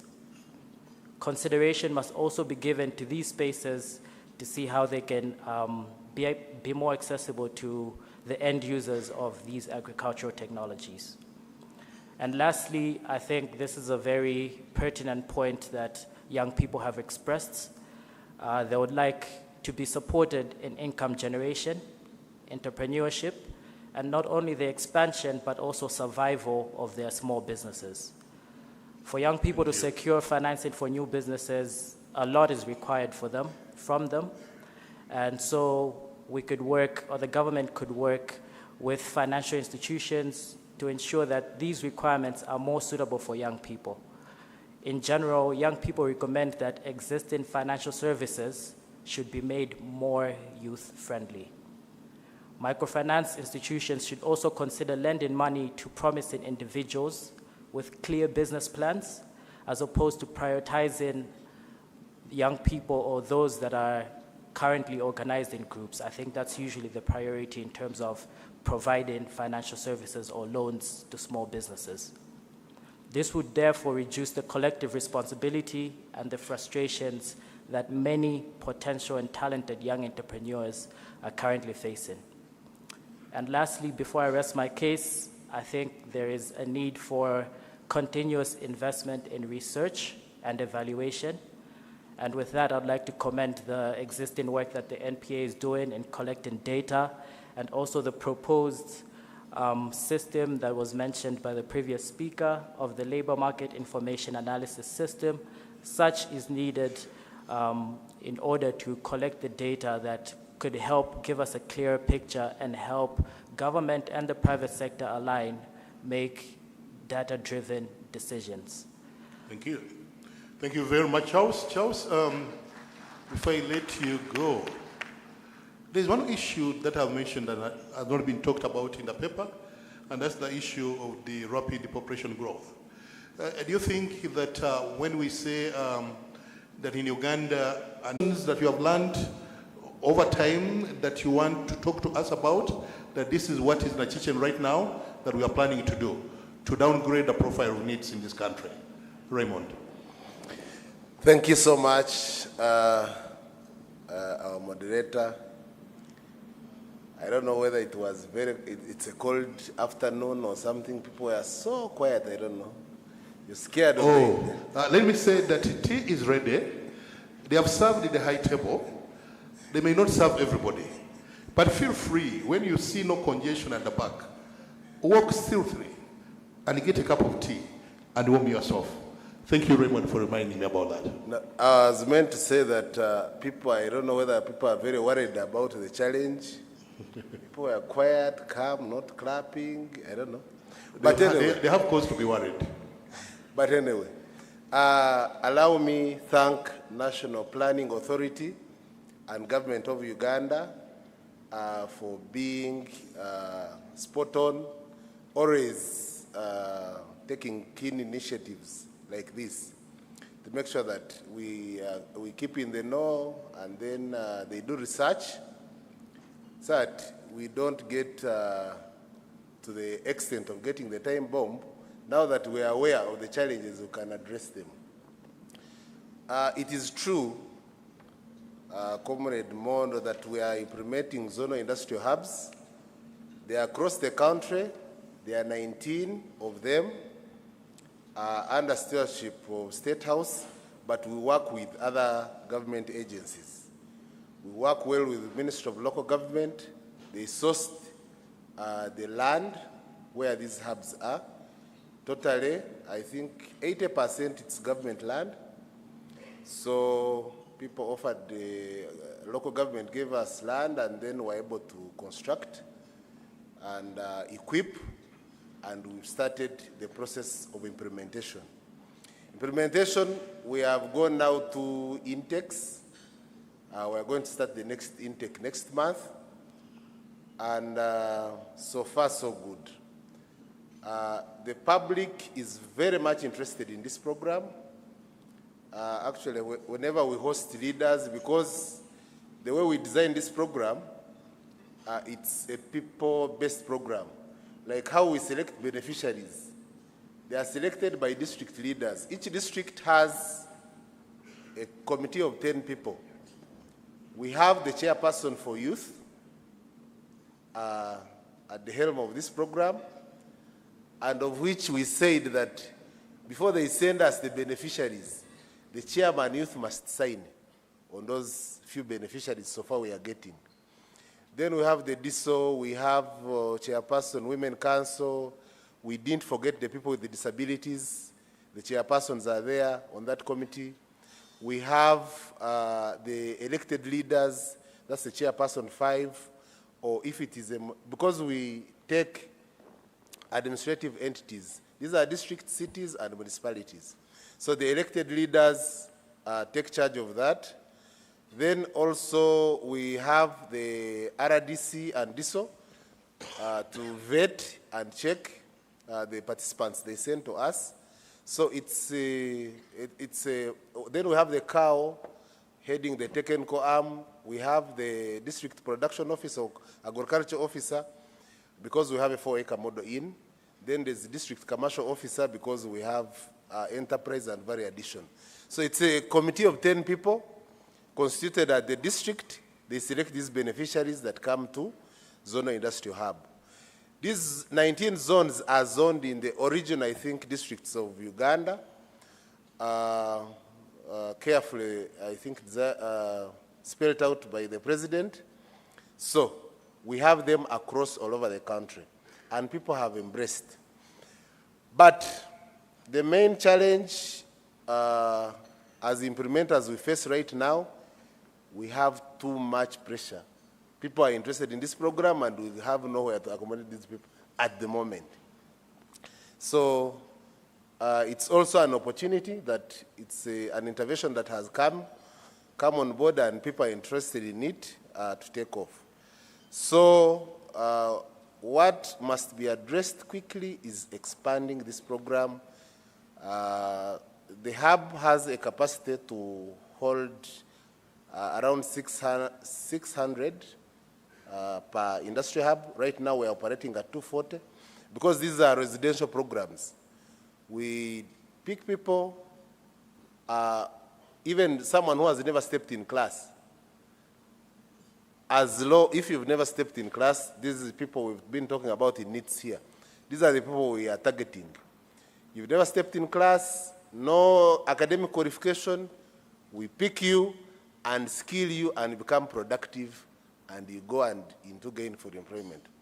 We have got testimonies of people who came without even, like in NAPAC.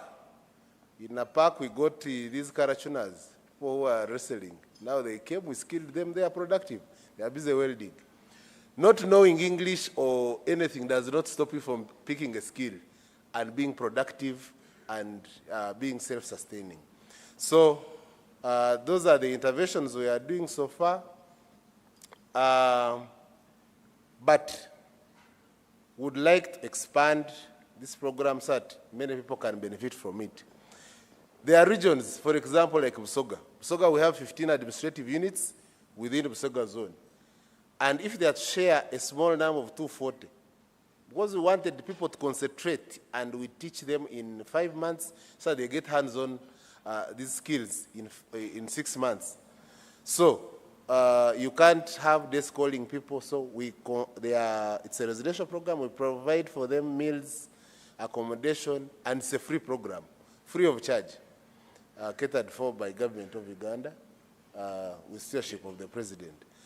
So we would like to expand, first of all, the dormitory capacity now so that we can be able to accommodate at least 600, operate at full capacity. And then next, of course, we have plans already. We've made plans. So if I've seen policy leaders, I've seen members of parliament here, if they can support it, I think it will go ahead. And to tell my brother Hilary Chiaga, Honorable, this program, much as it is hosted in State House, we say no politics. In these committees, as for beneficiaries who come, we make sure that the beneficiaries have come from all the political divide. For example, the Mayor Ginger is on my committee in Busoga and is a member of the National Unity Platform. So to say the LC5 of Mitiana, Mr. Nshime, the Mayor of Mitiana Municipality, much as they're in opposition, they are, even when we had a graduation recently in Acholi, you saw Honorable Gilbert Olanya. He was there, really. This is something we don't need to do politics here. Like these people have explained here, this youth have, if challenges, if things escalate, they know nobody. Okay. So we have a plan, one to expand to full capacity, then equipping. We've talked about Juakari. There's a Juakari kit the director talked about. For us, we believe that you don't need to work in isolation. You have to work with other government agencies. And Raymond, that's the point I want to drive on. And the director has decried the fact that there seems to be a lack of coordination in many of the interventions we have in government. So our thinking is that perhaps the resources could be enough, but we seem to be disjointed. How is the industrial hubs, how are they linked to what the director has talked about? And what is your view about the whole of government approach or the multi-sectoral strategy to solving the problems of needs? Yeah, I think as industrial hubs, we are trying to play a bit of a coordination role.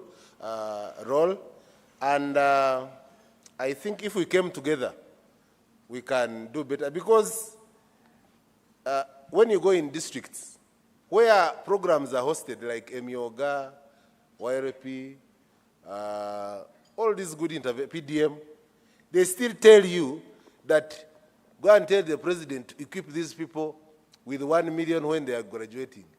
Now imagine, there is a Emioga program already in existence. There's the Joakar kit there.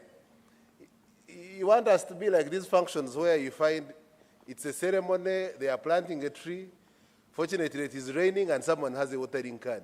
Now, that becomes very funny.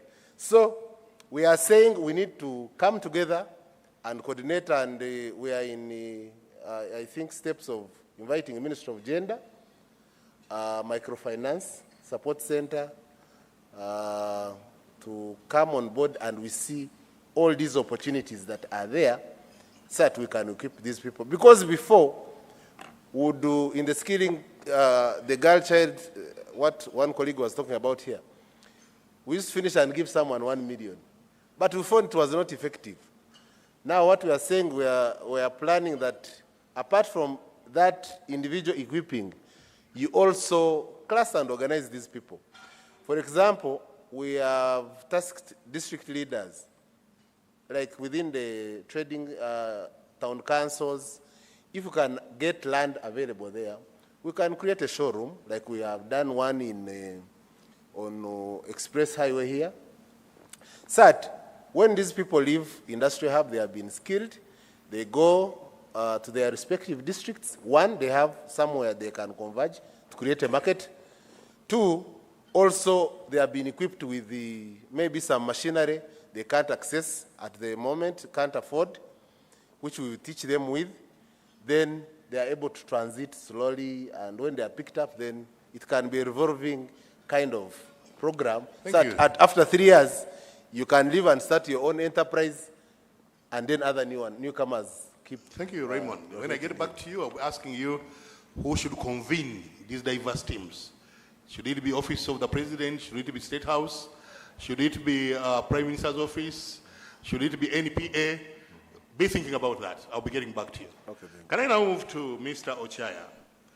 Mr. Ochaya, you are coordinating YRP and UWEP, which some people feel they are skeletons now. But you're going to tell us, how can we best orient the skilling programs and programs geared at accessing youth to finances towards creating employment and entrepreneurship development for NEETs? I was taken aback when in the presentation I learned that Uganda loses approximately 102 billion annually as foregone pay as you earn tax because of the NEETs are disengaged, so they are not in employment, and so you can't tax them. And so how do you find your program, YRP and UWEP, in addressing this problem so that we can get the 102 billion for the economy? That would be a good boost for even what Raymond is talking about. We can plow that into more training. Thank you. Thank you, moderator, my brother Mondo, and the active audience. Just to put the participants in the perspective of YLP. Julius, can you use the microphone? Press it somewhere. I have already pressed it. Okay, maybe it is far. Okay, just to put my dear people in attendance in the perspective of YLP and WEP. These are government programs solely financed by government of Uganda resources, and we give 18 up to 79 years. The youth, our partners are supposed to use the money for 3 years to ensure that they improve on their lives, and within the 3 years they should have returned the money. And the money is given to other people who are waiting. So it is a revolving fund. And we give this money to people who are in groups, numbering 5 to 15. For the youth, 30% must be female. Or Julius, if all of them are female, no Julius, problem. let's be clear. Yeah. You give money, you lend money. Well, okay. Yes, because we want to be it clear. is because a if loan. you give money, I don't have to return. You have to return it. So you have to return it. You have to return it. Okay. That's why I'm saying it is revolving. You have to return it, and then you give it to other people. And so you can say we lend money interest-free. Yeah. There is no interest. And I was saying the numbers should be 5 to 15. And 30% should be female, especially for the youth. Among the objectives, one of it is to provide marketable vocational skills, and that fits into this, what we are talking about, the NEETs. In the perspective of the NEETs, under the youth, we have so far reached around 281,000 youth. And of these, actually 61.5% fit in the category of the NEETs. I am talking of 34.6% as school dropout. These are the people we have reached. I'm also talking about those who have completed primary, but they have nothing to do. That is 20.6%. And I'm talking of those who have never attended any schooling, and that's around 8%. If I add persons with disabilities, they're around 2.8%. So we are there in the ecosystem of the NEETs already. Now, we give skilling, or we skill the youth. And as I said before, this is a loan. And the maximum amount of money we give is 25 million for the group. But the average has been around 9 million shillings. And the youth or the women are free to choose any enterprise or any type of skill they want, as long as it is legal. Like for instance, the youth cannot say they want to go and retail petrol or fuel because it is illegal. You must have a petrol station. But they can do also, oh, you want to sell marijuana because it is very productive. But it must be legal. Now, coming back to your question, how have we been doing it? First of all, there is no entry requirement. And remember, it is the youth who requests for the money or the women who request for the money. So it is like a demand-driven. You don't request, we don't provide it for you. So number one, there is no entry requirement. As long as you are a Ugandan and you feel you fall within the age bracket, you are done with that. And you should be able to participate in the skilling program.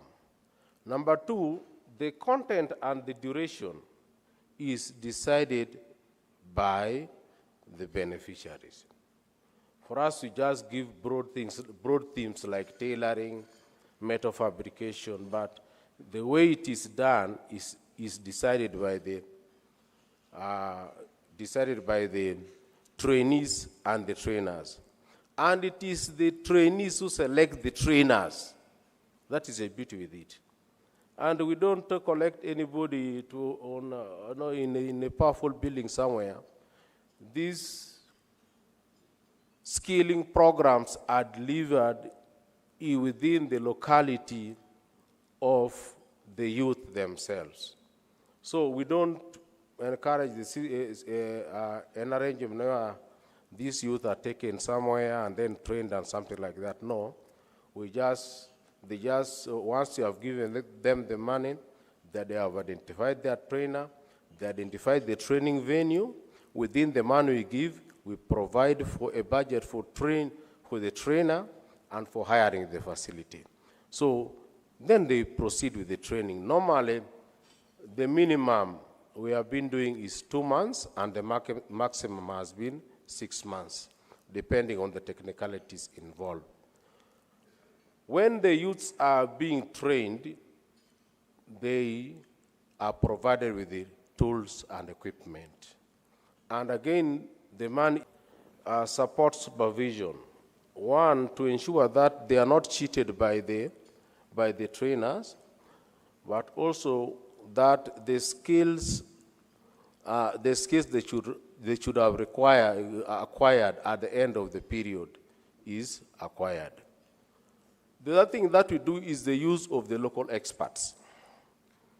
In every village, in every sub-county, you get local experts who are maybe, if a group wants to do salon service, turning the hair to look very beautiful, there are people who are doing it already. So we link them to these local experts, one for the purpose of polishing their skills, but secondly also for marketing. What my colleague, the researcher, talked about, the issues of the soft skills. It is already the people who are in the business who are helping them to do that. And it has worked so well. Julius, yes. This program started financial year 13-14. Yes, please. It will be 10 years next year. If given an opportunity, what would you do differently? In 2 sentences. What we do differently, I think there are, number one is the issue of standardization. I'll give you an example. There is a youth group in Rubaga who are doing liquid soap. Then they got a market in some of the supermarkets, but the supermarkets could not put their products on the shelves without the standards from UNBS. So they had around 4 different types of products, and they were being charged by UNBS for each product around 1.2 million shillings for each product, and the youth could not manage. So the issue of standards, I think the government entities, if we can come together and then subsidize these rates, because we know if a youth group has benefited from YLP, they just need an introductory letter from the PS. Then also the process of acquiring standards. The other thing that we do differently is the cost of skilling. Currently, this cost of skilling is covered as a loan, and that scares the youth and the women. If we are given the chance, we would have the cost of skilling not as part of the loan, but this would be part of it would be like a grant. Thank you, Julius. We are running out of time, but I'll be coming back to you to shed more light about the GROW program. Everybody is talking about the GROW program. How is it linked with the current programs? How will it link with the different interventions that we have in the country? But let me turn to Dr. Adieri, Julian Adieri Omara, founder and CEO Delight Uganda Limited. Dr. Julian, you have a wealth of experience in the issues we are talking about, creating employment for both the women and the young people, issues of ensuring that people go into self-employment. What are some of the things in your view that you think can work and work so well for the young people that we are talking about? Thank you. All protocols observed. And by the way, before Dr. Julian comes in, we agreed with my team that we shall observe a minute of silence. Dr. Julian lost the father last week. That's true, last week. And so even coming here is because she's made of steel. She wouldn't have come. So can we observe a minute of silence in remembrance of Julian's father?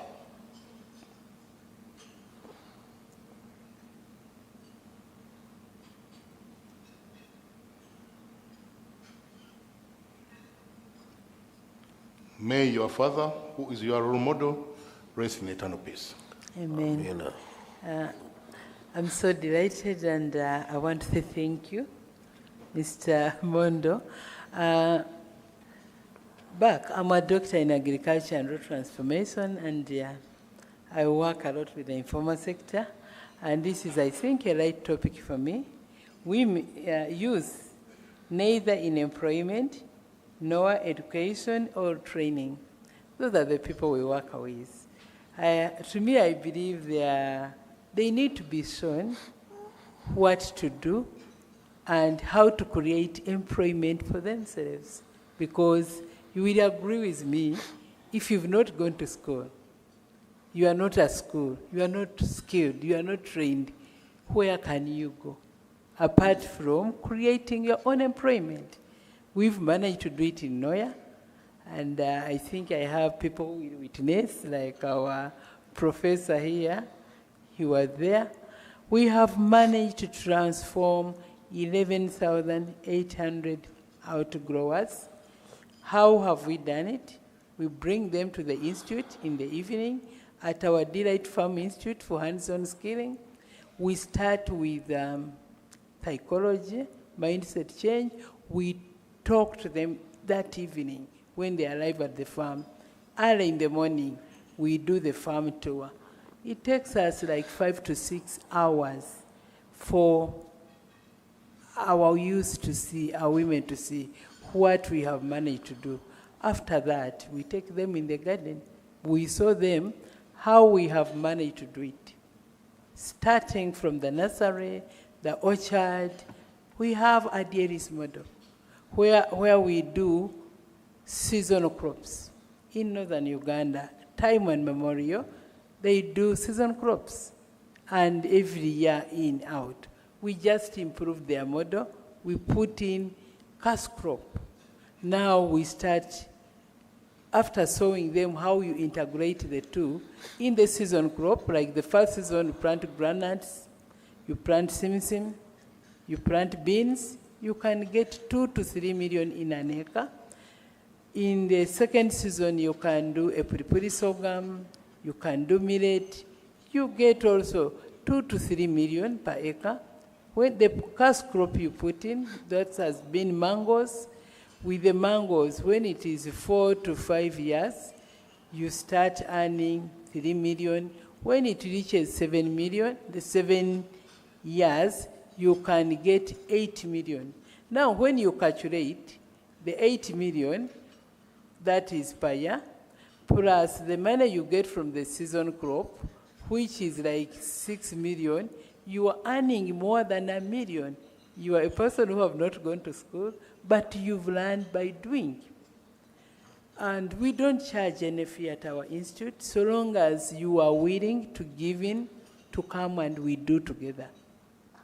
And we have managed to transform the informal sector. As I talk today in Noya, if you come and talk about Adieri, if you are the MP, you will never get a vote. Because for us, they know Adieri is their donkey. Adieri has shown them how to make money, how to create employment, and how to parent the children. We get the old mothers who have never gone to school. When we sit in the evening, we start planning the life journey, how to be rich. That is always our topic. And when we all agree, yes, everybody has the capacity to be rich, whether you have money, whether you have land, or whether you have nothing in life. I want to say thank you to the people of northern Uganda. A daughter in the north has never been denied of land.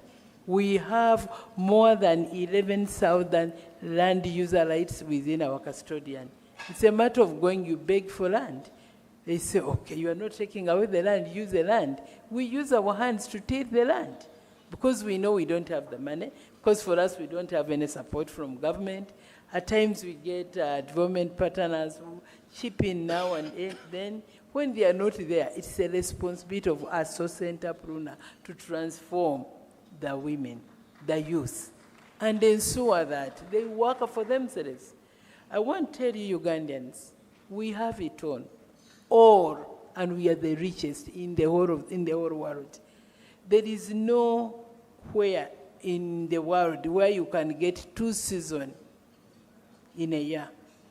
The flat land is for mechanized agriculture, and a season where you can grow everything it grows. I want to invite you to come to Noya. We have managed to establish a farm of 2,000 acres, all planted. We've never borrowed. 2,000 acres. 1,000 acres of mangoes, 300 acres of guava, 50 acres of citrus. We have planted all the fruits, jaca fruits.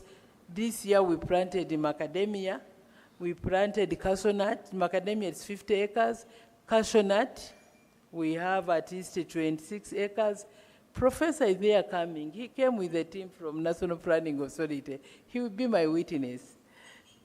My sister, Victoria Sectorico, has been there. People have seen the farm. We have done it from nowhere, a humble, poor beginning. And I want to assure you, in Uganda, it's your responsibility, it's my responsibility to create employment.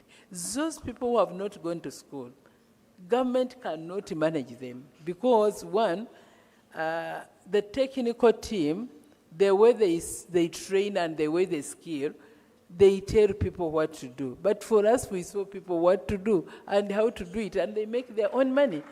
And it's also our responsibility as parents to parent. May the soul of my daddy rest in peace. We grow up at 5 in the morning. We used to go to the garden, dig, and we had a calendar. By 7, you are preparing to go to school, and we started all. I will tell you about my cousin brother, who is a director general now. We were there burying our dad. He said, yes, he made me to be a man what I am today, because we were parented. And that is a gap which was missed from the beginning. And for us, we start with that gap now, getting the old mothers, so that they can take up their responsibility to talk to their children, to be responsible enough to work for themselves. The more you think it government, you are going to have those funds and you donate handouts. No, you're just spoiling us. You're just disorganizing us. We want government to do your part. We need you to work on infrastructure. We need to have the power. We need to have the roads. We need to have the industry set up or interest-free money so that for us as investors, we can borrow the money and set the industries and run them on the way we run the private sector. I started Delight Uganda in 1996. Up to now, there is no month I've ever failed to pay taxes. There is no month I have ever failed to sell shares. Even up to now, I send a lorry. They go route selling. They bring back the money. I have to pay the workers. I have to pay everything to meet all, no matter however hard the situation is. Even when these things of taxes became so hard, one thing I learned, government is a big brother. You must pay all the taxes. You must meet your obligation, and you must pay the workers. So I really want to recommend National Planning Authority, when you are planning, first do your part as government. If we can have all the infrastructures and organize the market, for us as private sector, we can create our own employment. Because when I look at the outgrowers we work with, majority of them have managed to expand from 1 acre to 2 acres, others from 2 acres to 3 acres. We have managed to run the institute minus a single support from government. And even to make roads, what hurts me more is the idea to make a road when we made the 28-kilometer road. If the road is made, the power is there and the support, because we signed the MOU with Ministry of Agriculture. If I need the technical team, I just call maybe the PS or the technical team, Ministry of Agriculture, to come and help me. We've worked well with Noya District. I even got an appointment on the local development program as a member, and I'm really serving. So I really want to encourage you people who are in the room to be the investors, to create the jobs, because you all will leave your formal employment and you have to retire. Where are you going if you cannot start your own farm and create jobs for other people to come and work for you? I won't tell you that we are the richest in Uganda. The 41% we are looking at, those are the people to produce the raw materials we need in our industries. Those are the people to produce the rice we can export than buying rice from Tanzania. Those are the people to produce the simisim, to produce the beans, or we need to sell outside Uganda. We only need to make a few adjustments to look at the smaller needs of those people who have not gone to school, the youth, and also to talk to them. If I can tell you, I've been calculating a lot of billions. I was calculating planting macadamia, 10,000 trees. Then my mind said you can plant 15,000, making 5 billion per year. That is because from one tree you can make, after 7 years, 200 kilos at the cost of 3,000. That is 600,000 per tree. Now, if I have 15,000 trees, that's how much money am I making? Do I need to go to borrow? Do I need to depend on anybody? I want to say, Ugandans, it's our responsibility to organize ourselves and do things well, and also work together with government, because it is us who are government. If I had remained in Kawempe making only cheers, by now I would have closed. But because I went to Noya, I got the land. I did not buy all the land. I did not have the money. But we negotiated with the landlord that, okay, plant for me. I plant for him here. He give me the free land on this. So Ugandans, we need really to have our country at heart. We must serve. If you are in a government, get your money, invest with us. If you are earning a salary, at least a third of your money, invest it. We are planting a forest right now. That forest will never be cut till 30 years. We intended to plant at least up to 500 acres. And with the community, we have already signed with TRIO to ensure we plant 10,000 hectares of trees, including the medicinal trees, like neem trees. We also will be making our own insecticide to treat our fruits, where we start getting medicinal plants. We have it all, and we have done it. I want to invite people to come in Noya, to come and see. So I want to say thank you. Thank you, Dr. Julian. Thanks so much. Now, fellow Ugandans, if you had to invest and push a developer, a local developer, where would you put your money other than putting it into Julian's enterprise?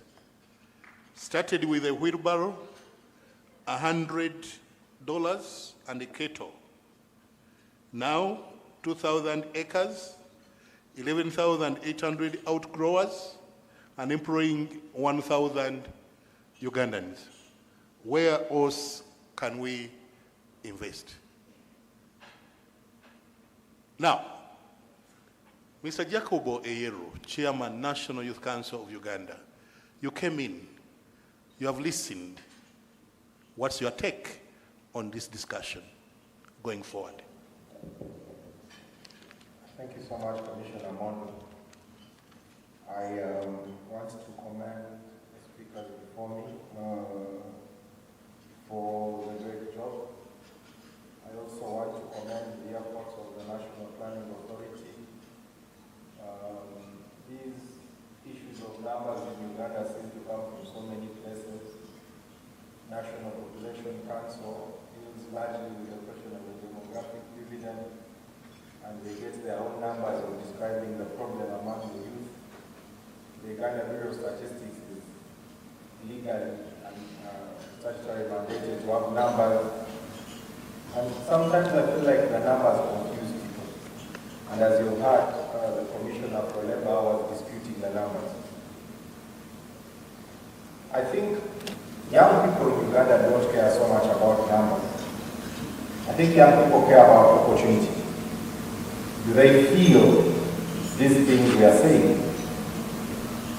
When we say the Youth Livelihood Program exists, we have given out money to 240,000 youth.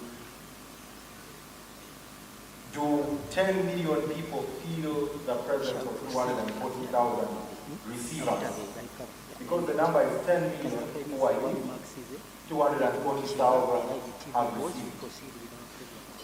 When we say the skilling program for the president is admitting 240 people, does the rest of the community feel the impact of that presence? No, none of the NEETs is really interested in what the numbers look like on a national scale. They don't even have the money to reach Serena Hotel. What, therefore, do I feel like we should focus on? For me, the questions are in whether our models are working and whether we are serious about the workability of our models. I'll give you an example. The Presidential Skilling Initiative has tremendous capacity in skilling. Tremendous. I've visited about 2 hubs. The National Executive Committee of the Youth Council has been visiting many hubs across the country. And even as someone who attended mechanical engineering school in Makerere, I could not believe the equipment level in the Presidential Skilling Hub. But the young person, the young man, the young woman who is skilled leaves and they go back to being a NEET. As soon as they have left, extremely skilled, no startup kit. The Ministry of Gender, on the other hand, has a program called Green Jobs. The role is to give out startup kits, largely. And they go around giving out. But the State House Skilling Hub needs startup kits, and they don't have. For me, it's about whether these things are working. And this is where we need to get serious as a country. If you have one program that gives out skills, the other program that gives out machines, why, for the future of this country, don't they sit on the same table? That's the first question.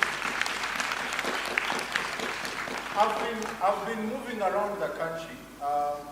You've talked about 10 years of the Youth Livelihood Program, but it's actually 6 years. For 4 years, the program has been stopped. For 4 years. In 2019, government stopped recapitalization, and money basically stopped revolving. So between 2019 and the entry of COVID, the program had what I can call a seizure medically. You are neither knowledgeable about the presence of money, but nobody is also asking you to bring back the money. The program nearly died. Because the young person who had a debt said, since I have the opportunity to finally eat, and there is COVID, and the government has said the program is going to PDM, therefore there is no reason for me to pay back.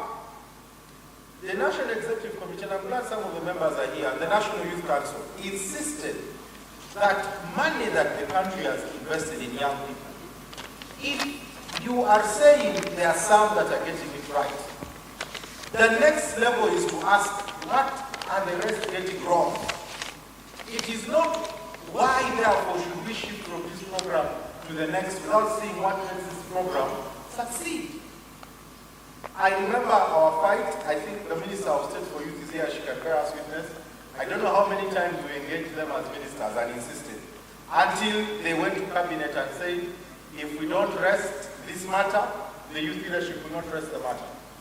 As I speak to you now, because of that fight, 38 billion, not just for youth, but even women, benefited from the energy of the youth effort. Returned into circulation. Just last financial year, just moving around, over 500 new youth groups were able to receive startup money. The NEET does not really care who is bringing the money. What they need is the money to go into the field and have some competitive leverage. That is where this room should have focus. How do we get opportunities to this group? Not specifically how many are they, why has a problem come, And what targets do we need to have? How do we solve the problem? These are the opportunities. How do we solve the problem? And I'm glad today we've had a good attempt from National Planning Authority on what the solution should be. And there are some models. I was just noticing one. The International Labour Organization has 3 models for addressing the NEETs problem.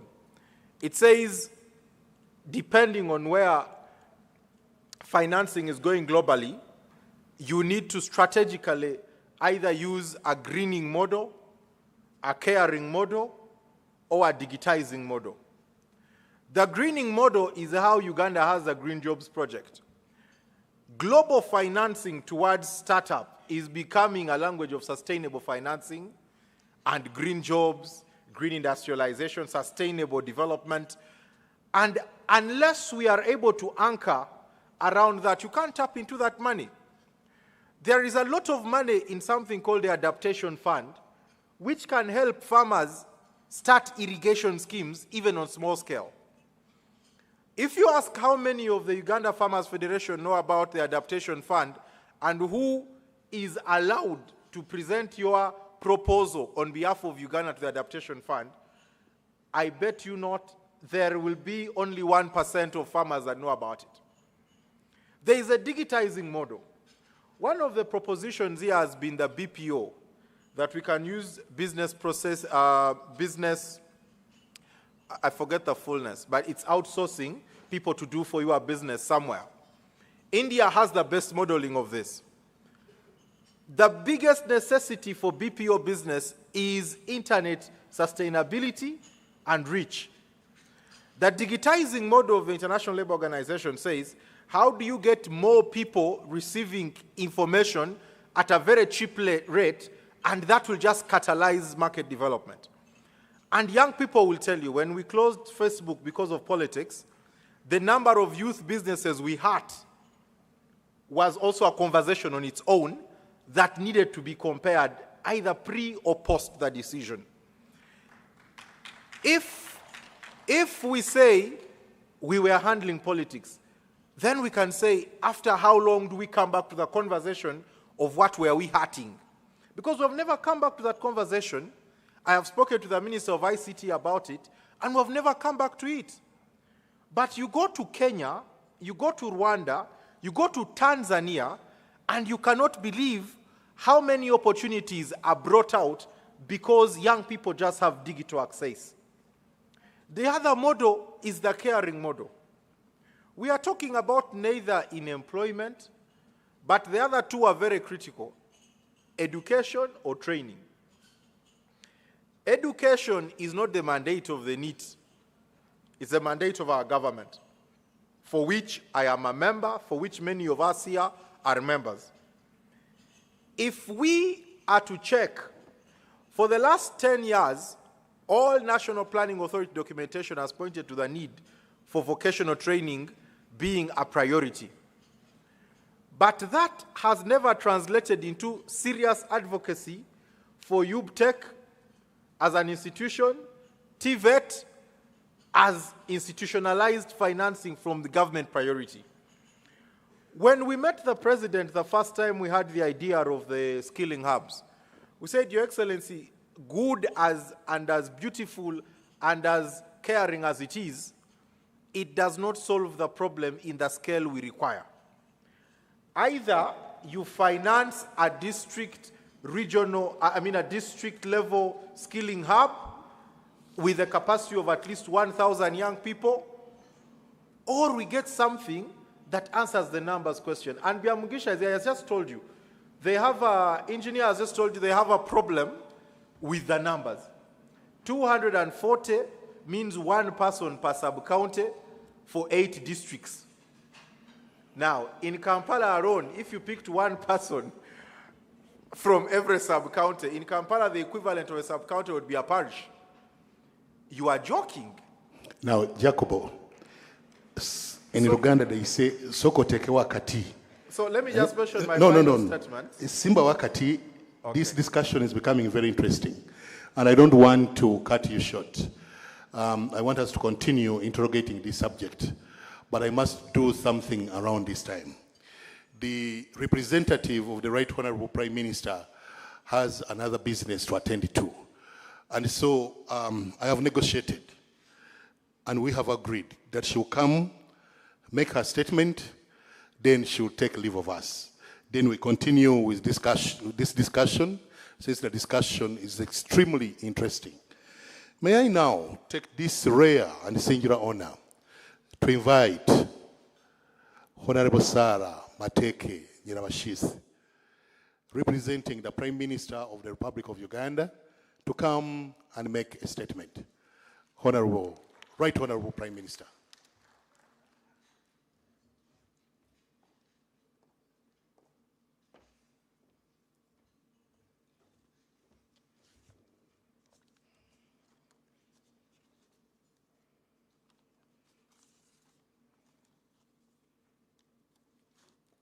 Honorable members of parliament who are here, heads of the diplomatic missions, representatives of development partners, the chairperson and members of the National Planning Authority, permanent secretaries here, government officials present, youth leaders here, both from NYC and UNSA, members of the press, distinguished participants, ladies and gentlemen, good afternoon. For the interest of the record, I'm not the Prime Minister. This is Nyirabashisi Sarah Mateke, the Minister of State for Gender, Labor and Social Development, Charge of Youth and Children. Apologies from the Prime Minister. She was on her way here, but due to other conflicting duties, she was unable to reach here because she was called for another activity. So I'll read her speech as it is written. It is my pleasure and joy to join you to this 13th National Development Policy Forum, focusing on the situation of the youth, neither in employment nor education or training in our country. Civic engagement is another cornerstone of a thriving society. I therefore would like to thank the National Planning Authority for providing this platform where invaluable voices and perspectives of people, including the youth, can be heard so as to contribute meaningfully to the development of our nation. As government, we recognize the well-being and future prospects of our youth as being paramount to our collective progress. It is distressing to acknowledge that some of our youth find themselves in a state of hopelessness and disconnected from the opportunities like education, employment, and training which could be provided.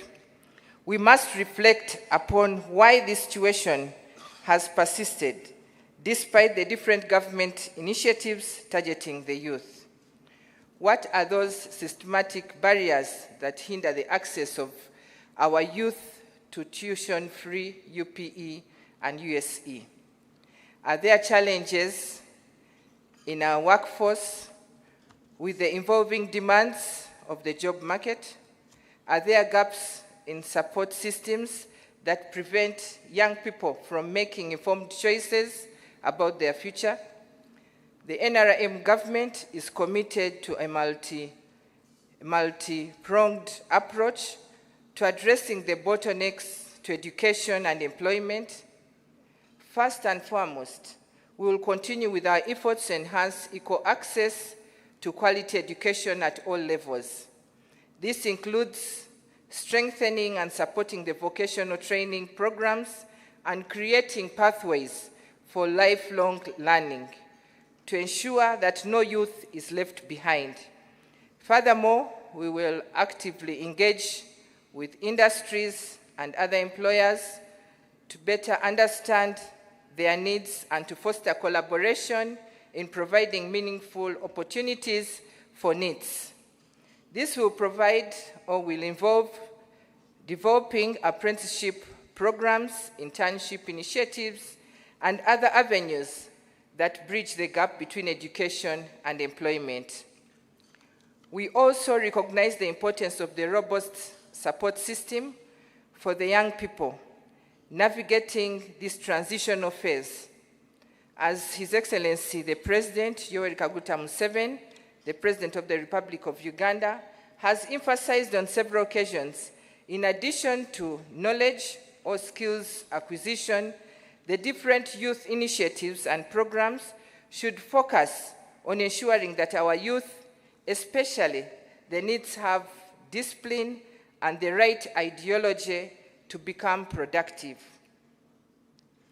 In addition, with programs such as Parish Development Model, a Myoga Youth Livelihood Program, the Youth Venture Capital Fund, we want to ensure the youth are effectively participating in the money economy by engaging in the 4 sectors of commercial agriculture, manufacturing, services, and ICT, and we shall also continue to support all these with government funds. Furthermore, we recognize the vital role of entrepreneurship and innovation in driving the economic growth and job creation.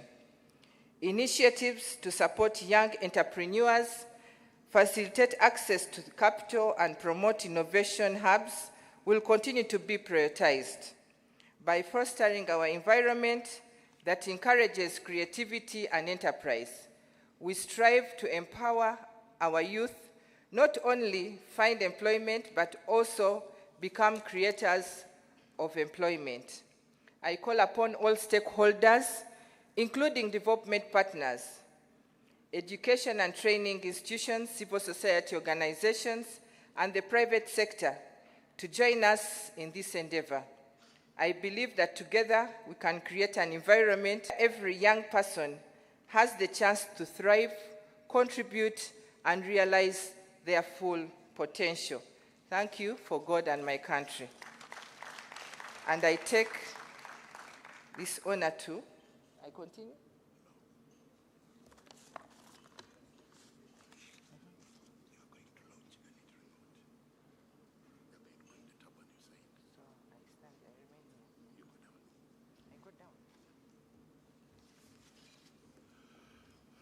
Thank you very much, Right Honorable Prime Minister, for that very impressive statement.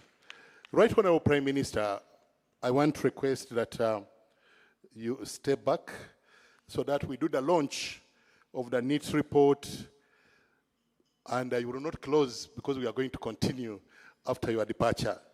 Can I request the country rep, UNFPA, and the chairperson, National Planning Authority, to come in front and join the Right Honorable Prime Minister?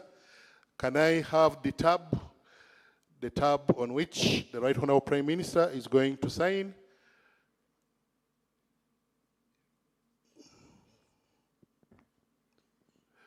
Yes, Right Honorable Prime Minister, they have connected it here. We request that, can I request the PS, Minister of Gender, to join? I'll have, the Right Honorable Prime Minister will sign.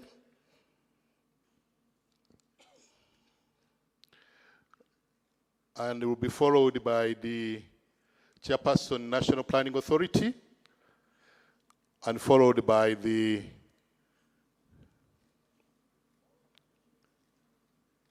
country representative, UNFPA.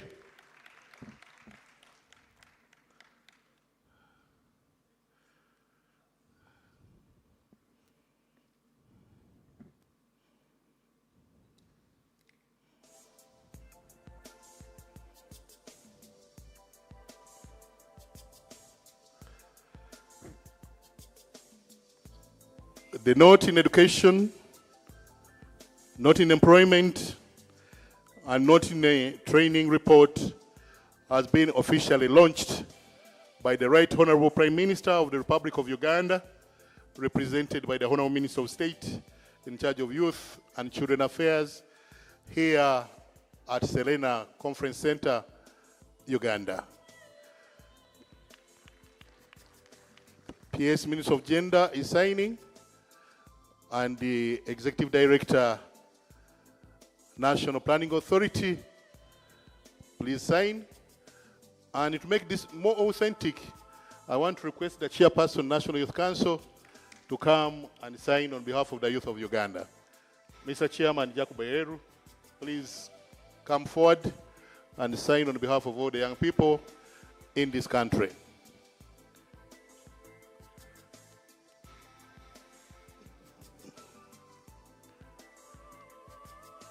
And shortly, the Permanent Secretary will be seeing off the Right Honorable Prime Minister. But Permanent Secretary, please come back, because we may have some questions to answer. And we are going to continue with the rest of the program. Now, Honorable Jacob Eyeru, before we go into engaging with the rest of the people who are here to make their contribution. Jacobo, you have 2 minutes to conclude.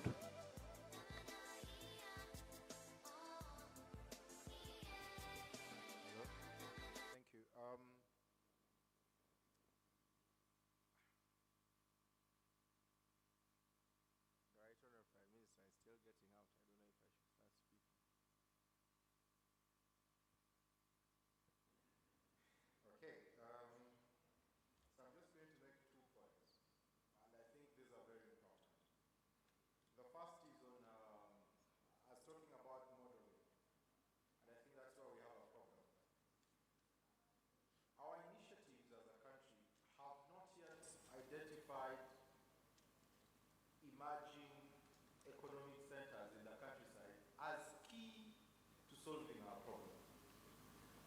If you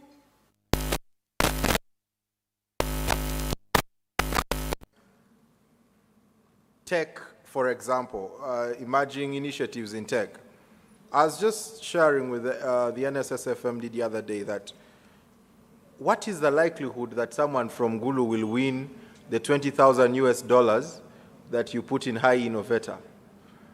What is the likelihood that someone in Mbarara will win it? Someone in Arua? If we cannot model in such a way that people get economic opportunity very close to where they actually call home, our modeling still has a problem. We must shift. And I have been very clear on this to the Planning Authority. We must shift. Job centers should be created in the new cities. Kampala, everyone knows Kampala. But the likelihood that young people from Acholi, from West Nile, from Kabari, from Teso will end up in Kampala as the solution for jobs does not make sense to me in terms of the national picture. And in terms of the distribution of NEETs, you can even see that it does not make sense at all. The first program that we have had that seems to have balancing of money across the board is a parish development model. The parish development model is having at least 10,500 parishes receiving at least 100 million per financial year. The model is using 1 million shillings per member per household chosen. Now, for the first time, we have a program that gives 10 million people in Uganda 1 million shillings in 1 year. So it means over 5 years of implementing this program, if we don't repeat, this program is going to give 50 million people 1 million shillings. I don't know if people get that to sink in.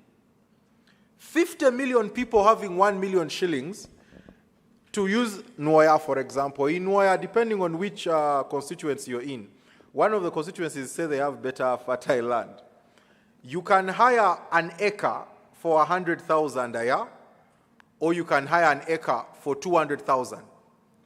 The easiest send-to position for the NEETs is either agriculture or simple skilled jobs.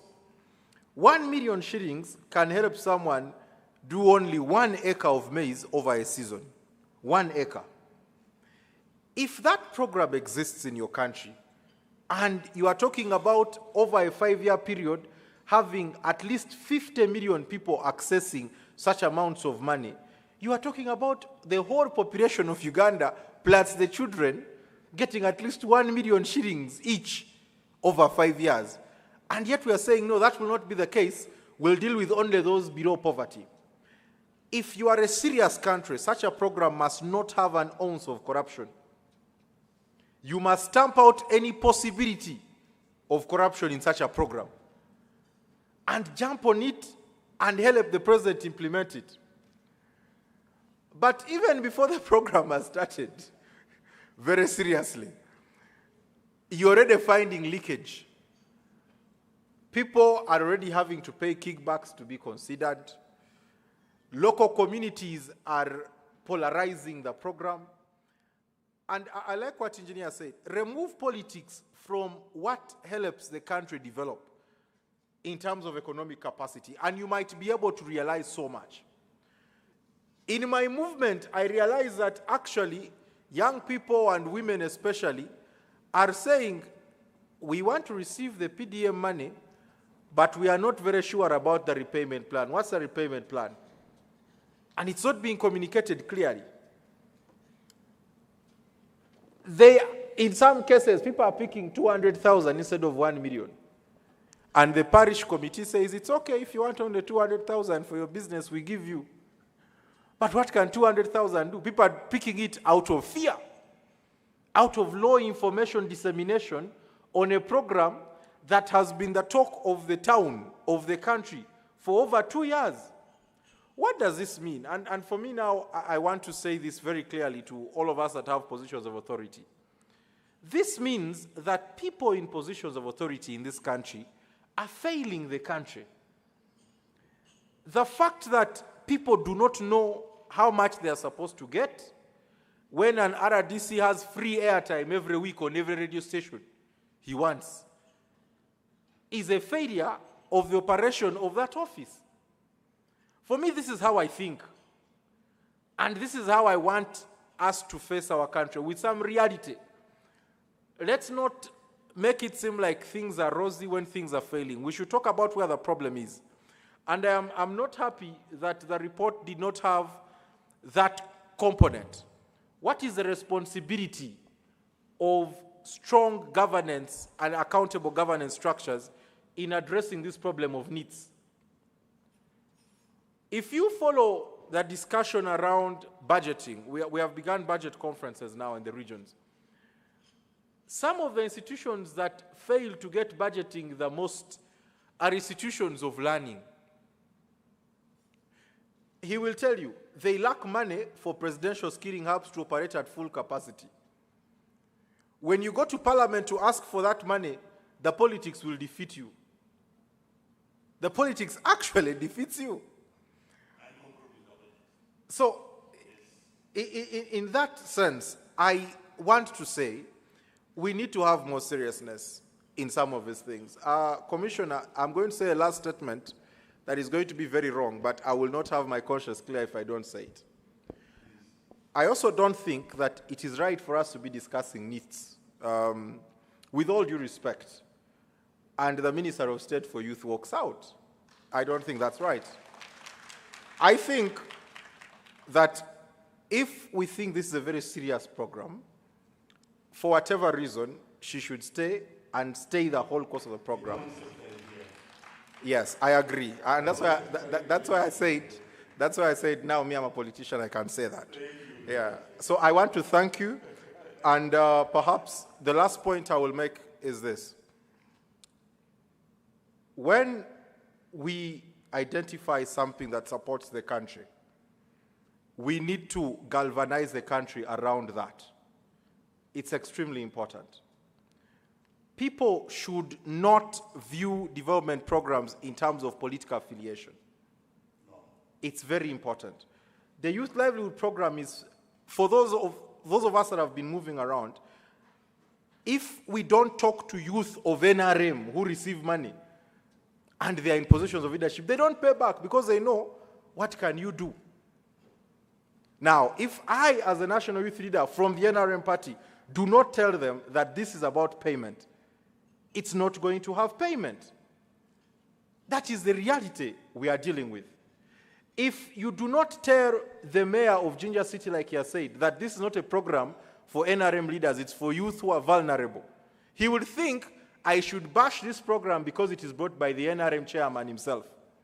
So we need to have an honest conversation and take this country to honest conversations. Then we can move forward. I thank you. Thank you very much.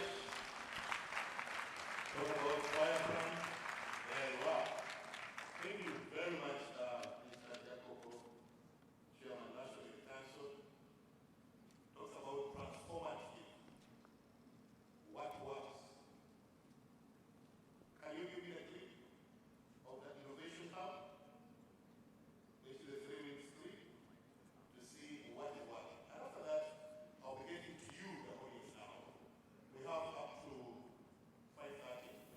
So let's see how we share this side and see how we co-approve this program. My name is Arthur Mokembo. I lead the Future Lab studio at the Innovation Village. Innovation Village is building the best place in Africa to bring ideas to life. We do this because we're very passionate about transforming Africa through innovation. On a typical day, we convene outstanding tools, opportunities, and capital to power the most promising entrepreneurs in our society to transform it through technology or the use of technology. On the side of Innovation Village, we tend to focus more on your conventional small and medium enterprises and increasingly on a subset of those that are leveraging technology either as the primary enabler or as a key ingredient into how they create and deliver value in society. We do this across more than 13 sectors and act in more than 60 verticals across these sectors, and we're privileged to work with some truly outstanding young people in the work that we do. We then provide certain skilling programs all the way from foundational concepts in how to start a business through to more advanced concepts around scaling that enterprise, depending on which intervention these young people are working with us through. Around these, we offer a broad network of coaches and mentors and domain experts that give extensive support in way of advice to these young people to help them navigate various challenges around designing and implementing these ideas. And we are convening a growing network of local business angel investors, typically experienced entrepreneurs, senior executives, domain experts, so on and so forth, who are happy to give that fast risk capital to these young people to help them grow their idea. Let's work with communities to broaden mindsets around pathways that our young people can take. For us, is to commend National Planning Authority, the government of Uganda, and very many other stakeholders who have come together to make this possible, is to commend us and to encourage us to keep going in this effort and to share our learnings in intervention so that we can continue to rally more support, more action, and more urgency around this issue going forward. Thank you. Innovation Village, I don't know how many have been there. If you have it, we need to go there and see what can work and how we can borrow a bit from such interventions. I now open up for all of you to give your take. And in the interest of time, one person, one idea, so that we can have about 5 people. Then we should move towards those who shot from the front, and then we call it an evening, or a night, or a day, or whatever you want to call it. Yes. 1, 2, 3, 4, 5, 6. That will do. Can I start with Mercy here? Mercy. She's right there. Okay, I will get through there. Thank you, Commissioner, for the opportunity. And my name is Kanyes Jemasi. I am Secretary for Legal Affairs National Youth Council. I'm glad to meet all these members here. First and foremost, I would like to thank the panelists. You have really done a great work. And I think most of young people, they have got information from you because I didn't know about the program of Madame Gillian because it was really so interesting and I learned from her. That's so good. But there's something that you didn't talk about, but I really need to raise some issue. I would like to thank the government of Uganda for really supporting young people in agriculture and supporting the small, medium enterprise. You realize that over 200 billion, 800 billion in Bank of Uganda, it is allocated for agriculture to support young people. 200 billion, it is allocated for young people to support their medium and small enterprise. Okay, that. So the challenge is that the terms of reference. If we talk about terms of reference, we need, let me say, collateral security for me to access those funds. If we are really intending good for young people, we need to know, do these young people have this? That means we are not utilizing the money. If I had the collateral security, sure, I wouldn't be going for that money. I would use that, to get maybe a loan from the bank, and I do my business. But if you're making it hard, so if the government could really see how they can regulate or reduce the process and the reference of getting that money. Also not forgetting that it takes 6 months to access that money. Really, where would that young people would be? Yeah. Also, I want to talk about, I think this goes to Mr. Julius, about the issue of YOP. Yes, I must say, as National Youth Council, one of our roles is to monitor government programs. And we have been doing this, and we have seen where the challenges are. Of recent, I was in Eastern Uganda. I realized, yes, YOP, it is really helping young people. But other people are not benefiting from it because the money is revolving fund, and other young people are not, they are not taking the money back. So that's a challenge. That means other people, they cannot access that fund. Or what I am suggesting is the government to recapitalize the fund, and enlighten or train young people before they get that money that they need to take it back. Thank you so much. Thank you, Mercy National Youth Council. Then you have the 2 hands that are here. Before you may brief this way. Thank you, Commissioner. I'm Kichoncho Brenda, Assistant Private Secretary to the President on Youth Affairs and also Female Affairs National Youth Council. I'm happy for the panel today, but first of all, there was no gender balance. And also, I would like next time we're inviting people to invite also other young people who are in business, who are facing challenges, to come and tell us what they face. And another thing, let's not come here to launch projects, and they stay in your desks, in your offices. Let us go back to the grassroots to implement these things. We are launching a program of youth who are neither in education, not educated, but all of us here, we are educated. All of us here, we are working. Why can't we go back to the grassroots, to the villages where uneducated people are, and we talk to them in the language they understand so that they can access this? So let this program go back to people, not to just come here and eat, and after we go and we keep in our pockets. Thank you very much. Thank you very much, Georgia. At Choncho, we are not launching a program. It's a report to show what is, so that we can design interventions. But thank you for your intervention. There were 2 hands here. Yes, can I have the 2 hands here? Then I go the other side. Then the lady behind you. Oh, thank you very much, and greetings, friends. Mine is a call to all of us. You remind us of your name, so that people will be answering know how to refer. I am called Brian Nicholas Okabachi. And I work with the Youth Advocacy and Development Network, Uganda. Mine is a call to all of us. We are discussing, and we have talked a lot about young people who are either employed or not in the trainings.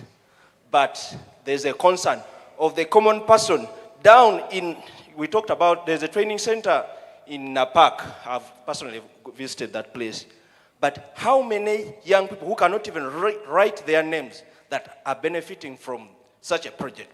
Me, Okabachi, I have the opportunity to even reach Serena Hotel. But there's another Okabachi down there who should be a main beneficiary, who doesn't have a Gambanugu to attend or to access such training facilities. Let's think about it. Thank you. Thank you.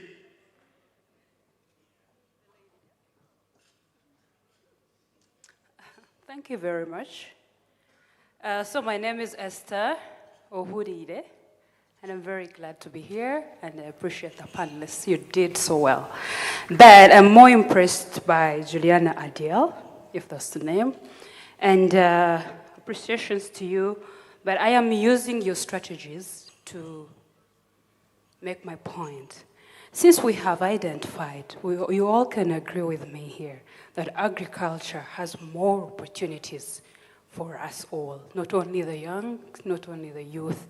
How do we make it attractive for the youth? And I'm posing this to the representative, was she called Mrs. Sechitoreko, Agriculture?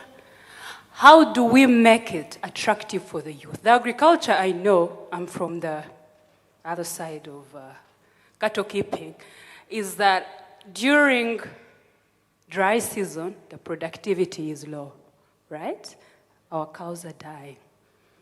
The whole cattle corridor is affected. We know all this. So how can we change this? Practicability.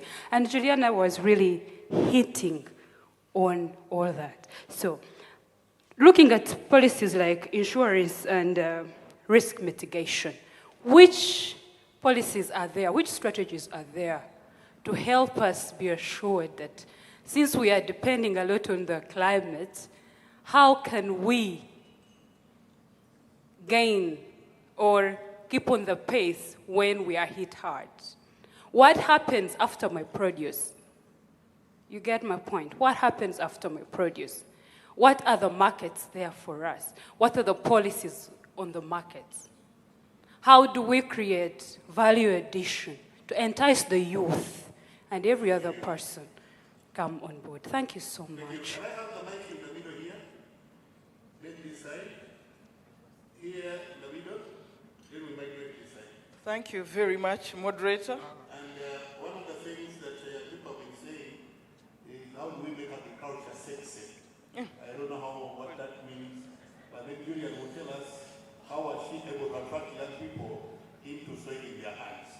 Thank you very much. I'm Kabahenda Flavia Rabhoro, and I'm the chair of the Committee on Gender, Labor and Social Development in the Parliament of Uganda. I want to address myself to only 2 issues, even if I had more. And the very biggest one came from Juliana. How can we take back the youth home? There is a job at home. But this modernity has taught us to look outside instead of looking inside. There is a job at home, and that is an Asian model, that we can even do cottage industries beginning from home, that we can only improve that activity that is at home, simple as it may be, and it creates employment for these young people. We have only individualized poverty, that you pull out the youth, then next you will come for the disabled in the same home. When the youth is poor, the whole household is poor. Let us go for the household model. Let us make sure that this household has a cottage industry in them, and then they can start producing at a very small scale, and then everybody in that household will be pleased and they will be happy.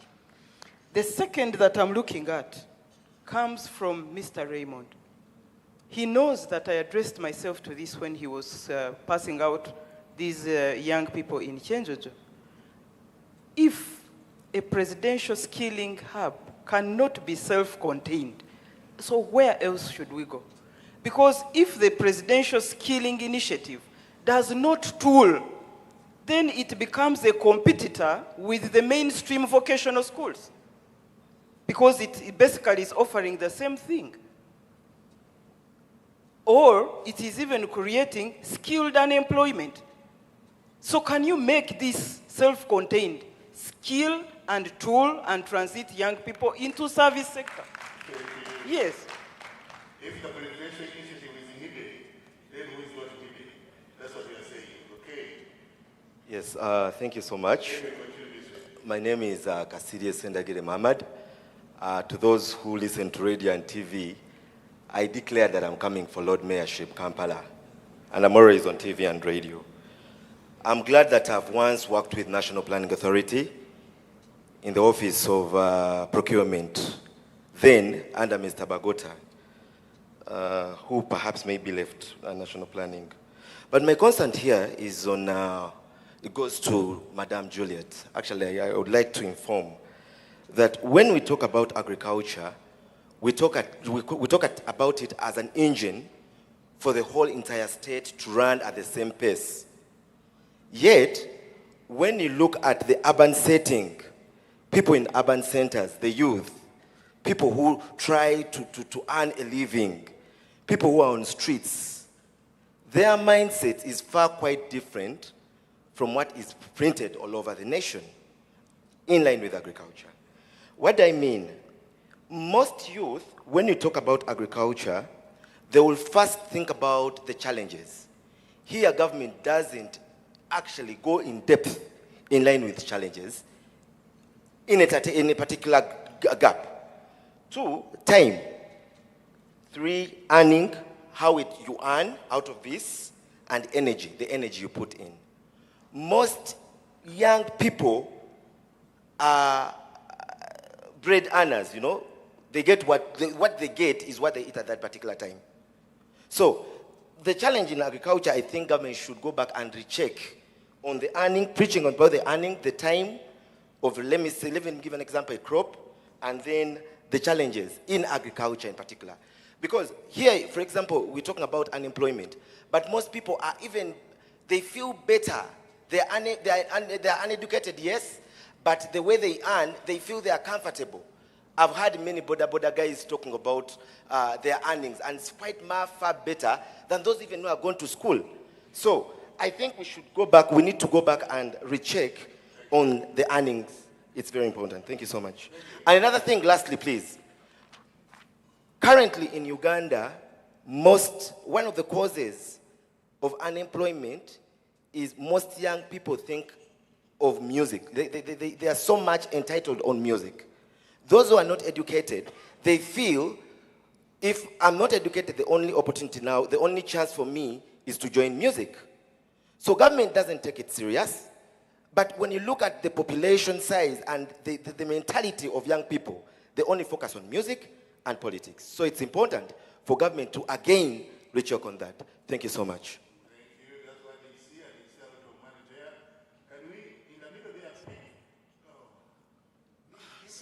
Sorry for inconvenience. Okay, thank you. I'm Samuel. I represent Uganda Small Scale Industries Association. I work as a policy and research officer. The issue of solving the problem of unemployment, especially amongst the youth, should start with the mindset of the family. I can give an example. As parents, we spend a lot of time doing nothing. Let's say from here, Serena, when I go back home, what do?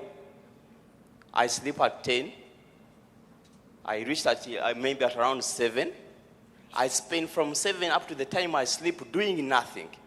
When I go home, I ask my kid, how did the dinner go? Asking them about the soap.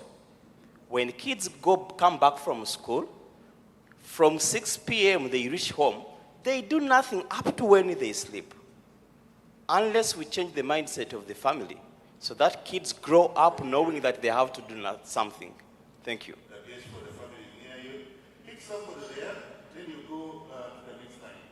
Pick somebody in that line, then you go to Honorable Victoria's Historical, then we go to the last one, then we come back this way. Thank you very much. Good evening to all of you. My name is Andrew Bessie. I work with the Ministry of ICT and National Guidance. I'm going to make a statement that will probably rub my supervisors the wrong way. My good friend Jacob Bayeru started by saying that we need to become serious as a country. And I agree with Jacob entirely. The problem we have in Uganda is just unseriousness. We're going to sit here and discuss NEETs, okay? And we will applaud ourselves for discussing NEETs.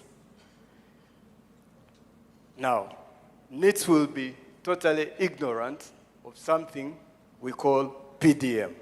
And let me explain how. In his submission, Mr. Wandera from Ministry of Gender said Emyoga and PDM will contribute greatly to the challenges faced by NEETs. A very good statement. But then he contradicts himself and says that his ministry is in the process of coming up with what they call a national employment strategy. The focus should not be on a national employment strategy. The focus should be on what can Ministry of Gender do to make PDM successful. And that is why Jacob says, if we're a serious country, we must not have an ounce of corruption. So the biggest hindrance is too many government agencies all vying to be part of PDM, not for the benefit of the people of Uganda, but so that they can have a bigger budget outlay to have workshops and benchmarking trips. That is the problem we have in Uganda. So unless we address that, and I think in national guidance they call it mindset change, unless we change the way we view these things and become more intentional and more serious towards addressing them and understanding them and applying them, not in Kampala, but all over the country, I think we are just going to be doing the same thing over and over and expecting different results. Thank you. Indeed. Let's go to Victoria Historical. Then I'll have the last hand there. And then we see how we can go forward. What else historical? Thank you very much. It's normally very brief. Yeah, thank you very much. If I could ask everybody to read what is on the board there. Youth, neither in employment, nor education or training. But the first important word is youth. It is unfortunate the Minister for Youth has left. Because I've got a question. Why is it that some things are only seen at exhibitions, but never in the document? Honestly, in Uganda, 70% of our population is below 40 years, which is actually youth. That is one. Two, this century which we are in is the century of the creatives. We had the agrarian reform, the industrial reform, the digital, now we are in creatives. But in the documents of Uganda, there is no creative anywhere. We are talking about solutions. Who tells you that every youth wants to go into agriculture? And even we people in agriculture don't want unwilling people. So there are quite a number of youths who are in the creative sector, but maybe some people don't understand what creative is. It is very difficult, if not impossible. It is very difficult, if not impossible, to be creative as a group. For example, I'm talking about comedians. I'm talking about singers. When Ed Kenzo is going to compose a song, you cannot tell him, get together with Lutalo and Cindy, and then you come and we give you $1 million. So when we are planning, let us be realistic. Look at what is on the ground, plan for it, and fund it. Finally, technical colleges. I agree with the lady there who asked about technical colleges.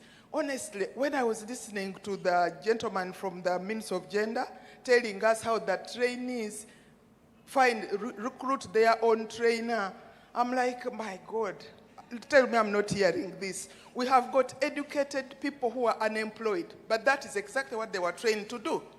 Now you are going to get semi-illiterates to train illiterates. Does that make sense? Finally, if we are talking about repurposing, we are talking about training. National Planning Authority has suggested that we repurpose the technical colleges. How can you leave technical colleges empty? One of the empty ones is in Ntinda. Ntinda is a very beautiful technical college. It is new. Everything is brand new. It is well equipped. But most of the time it is empty. So empty that one time they approached us and said, if you have got some youths who are doing nothing, please bring them. They were not going to pay. So back to everybody, youth, Minister of Gender, President's office, where you are improvising. Let us do things properly and professionally. Finally, we people in private sector don't... don't want to hire people who are half-baked. Thank you. Thank you. Can I have the gentleman in the brown jacket at the back? Then bring it here. Then we'll see whether we can get more time. Thank you very much. Otima Ivan is my name. I work with the African Youth Development Link. I want to just raise one of the key points that has been raised. The youth neither in employment, nor education, nor in training. That means they're nowhere to be seen. But I want to just speak from the model Madame Julian has given us. We believe that our education system has a problem because even in the discussion here, no one is actually talking about if the youth is a transitional category of group, where do we target? Can we target young people as low as children when they are children and begin to nurture them? But again, we continue to create the assumption that everything that we have to achieve has to be at the end stream. Things can be at the downstream and we achieve them at the end stream. The point I want to raise very importantly, and I think it will be a very good emphasis, is the role of the private sector. She raises a very pertinent issue and how her model is actually targeting that category. She does not believe, she's not asking for them the papers of education, of the background, of what. She's just willing to say, okay, what do you have? You have the capability, you have the motivation. Can you come and we work? So if we don't have that transitional thinking and mindset as a country, then I think we are going to have everything wrong. The question I may want to raise, and maybe to the panelists, is at the end stream of our employment, is it necessity-driven or opportunity-driven? When you hear the stories of everyone wants to start an enterprise, it is because they're doing it because they have failed somewhere. Can we have an opportunity-driven enterprise country that government creates incentives so that young people can nourish and flourish in whatever they want to start? I thank you. Thank you very much. Now I'll have one hand there. There's a hand there. Yeah, in front. Oh. Thank you, moderator. My name is Stephen Batanuden Sobuga, interpretation consultant working with the government of South Sudan. Now, as you'll notice, we do a lot of work in South Sudan, and me and my team, we've been approached several times to impart skills to the youth in Southern Sudan. I want to task my contribution to Mr. Raymond Kamgisha that the youth who are participating in vocational skills need to be empowered more with tools acquisition. I've come in late because I had a Zoom meeting with the president of South Sudan over something. But I want to encourage Mr. Kamgisha to talk to our president to empower the youth more with tools. I don't know whether this has been provided for in the budget, because most of the time I'm not here. I'm flying over to review what's happening in the 10 states of South Sudan. So I want to task you, talk to our president to put more resources into tools acquisition. I talked to President Salva Kiir, and he listened to me, and they are going to impart more with tools in all the 10 states of South Sudan, courtesy of my contribution. And he quickly listened to my contribution, and this is what they are going to do. So I task you with that contribution, talk to our president, he does that. Thank you very much. Thank you. Raymond, make an appointment for the guy to see the president. Why should he continue talking to the president of South Sudan without talking to ours? Now, what I want to hear is here. What I was looking at here, are you still there? What I was looking at here? Yes, make your statement in one unpolitical statement. Thank you very much. Surprisingly, when we are talking about important issues, we politicize, and I don't want to go there. But it is best seen that this is an important forum, but the people who have to take the message to the right organs are nowhere to be seen. We are discussing to ourselves the helpless. I want to run away from there. Let me talk about the creative store. As the Shadow Minister for Arts and Culture, this is an industry that has not been fully recognized by government. An industry that is established, that has taken off, but government is still coming up with new innovations that are going to be tested, but when the existing ones are not facilitated. I sit on the Gender Committee where my chair, Honorable Flavia, knows very well that I advocate for budgets. Every time the Ministry of Gender comes with its budget, they don't allocate anything for this industry. We cannot grow an industry. We cannot promote this global industry, which is recognized everywhere, but Uganda particularly has no interest in the industry. As an artist, when Eddie Kenzo has an event, let me say in Kololo, he employs the people we are talking about that night, thousands of them. They go home with money. But government will be comfortable telling us about parish development model, which they can't even locate. So I would advocate for investment where we can trace returns. For now, there are many things that take us to think that whoever has a nice proposal that will attract the man with the heart will pass. Everything we're talking about the youth is still being questioned. We don't have results.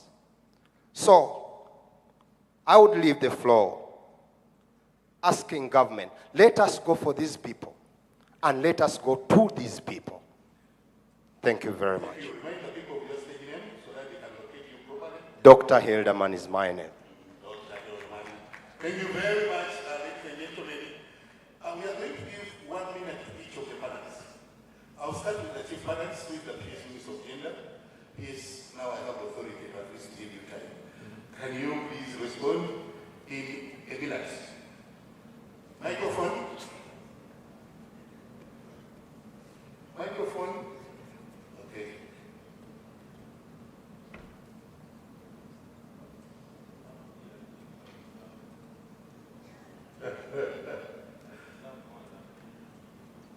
A minute.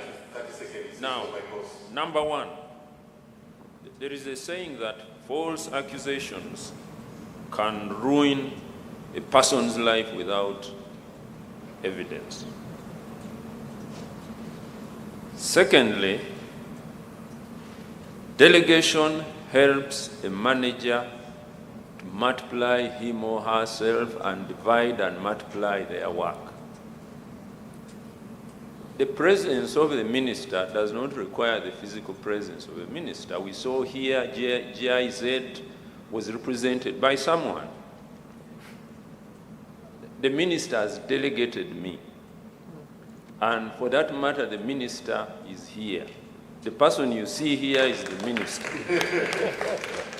And I'll make sure all the very important issues you have raised are transmitted to the minister for appropriate action. Now, the issue of development and employment that we are dealing with is not a novel issue.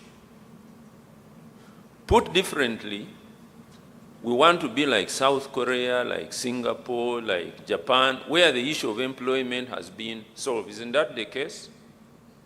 The question then that we should be asking ourselves, and which we rarely ask, especially among my friends, the economists, is what did those who have developed do? Is what we are talking here what Korea, Japan, and everybody did? But when we go back, we need to ask that question. And one of the central threads of my remarks was that the jobs don't happen. You just can't end malaria without a strategy. You can't end HIV without a strategy. So I would like therefore to reiterate that if we are going to deal with the problem of employment and beyond NEET, because NEET is just a component of what is called labor underutilization, we would like to see everybody employed. That is the goal of the government of Uganda. And to do that, we need a strategy, a set of actions across the different sectors within government and the private sector, which must be taken to make sure that we address this problem. Can it be dealt with? Yes. If others can do it, we can do it. I am the Minister Mondo. So give me an extra. That was Martin, now you give the minister. Now, the other point was that the creatives, our ministry has a very good relationship with the creative industry. And we listen. And arising out of the discussions over the years that we have had with the creative industry and the value clearly recognized from this industry as articulated by Honorable Secretary Leko, there is a strategy for promoting the creative industry which has been drafted, and a paper is going to cabinet on how the creative industry can be supported. Credit should be given where it is due. Most creative performances are at night. If there wasn't peace, there would be no battle between Cindy and Shiba in Kololo. So whereas money has not been given, a conducive environment has been created for artists to thrive. In the past, there was a lot of censorship. It's not there. You ask those who are in this country in the 80s and 70s, there are things you could not say. But musicians will say anything, talk show hosts will say anything, and it passes. Now, I would like to conclude by saying that skilling is important. But the question that we should be asking ourselves, how should this skilling be delivered? Should it be in training institutions? Honorable Secretary Leko has talked of low enrollment in vocational training institutions. It does not mean that people are not interested in TVET, but people are rational. Because if one went to a garage, within 6 months they would be able to learn skills that would take them 2 years in a TVET institution. So they will go to one again.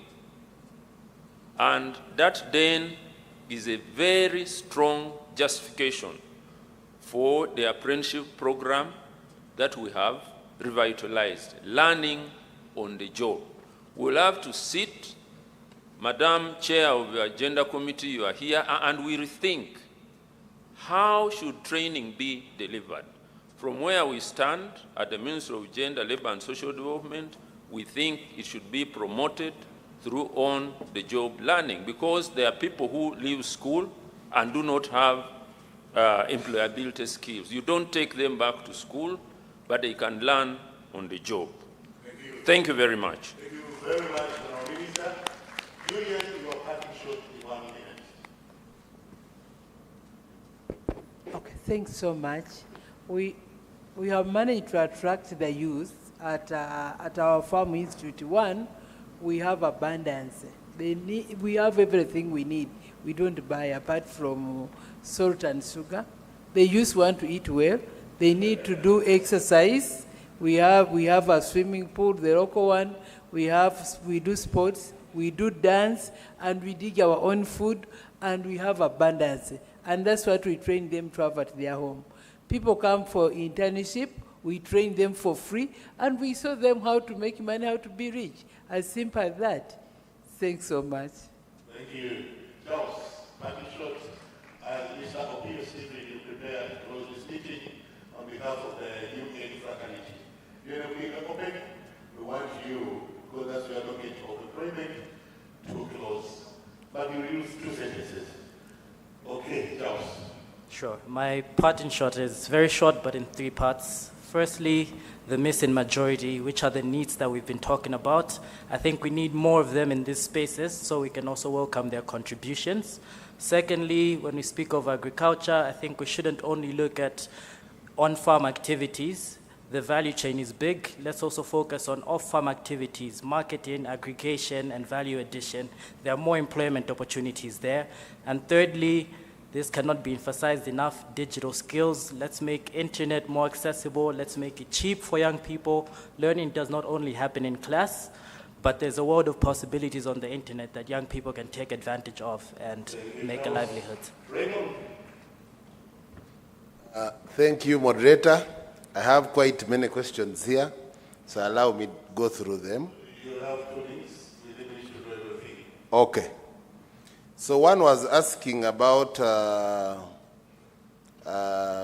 training youth into agriculture and emphasizing food security.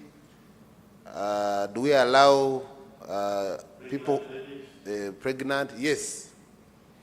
Yes, we do. We have them in our program. Then also we have a 4-acre model which teaches different agricultural practices. They vary from place to place. We have said we have 19 zones. So what is grown in Karamoja is not grown in Acholi and varies from Kabale. So we have different ones. Also, we encourage value addition. We have value addition under industrial hubs. We have silos. We have so many things. One thing I've seen, I think we lack information. The public lacks information. Investors like her should come and see what we are doing in Unyama there, and maybe they can store a few things. There are facilities there government is trying to do. Someone was also asking about, they are talking about mindset. Yes, we partner with UPDF.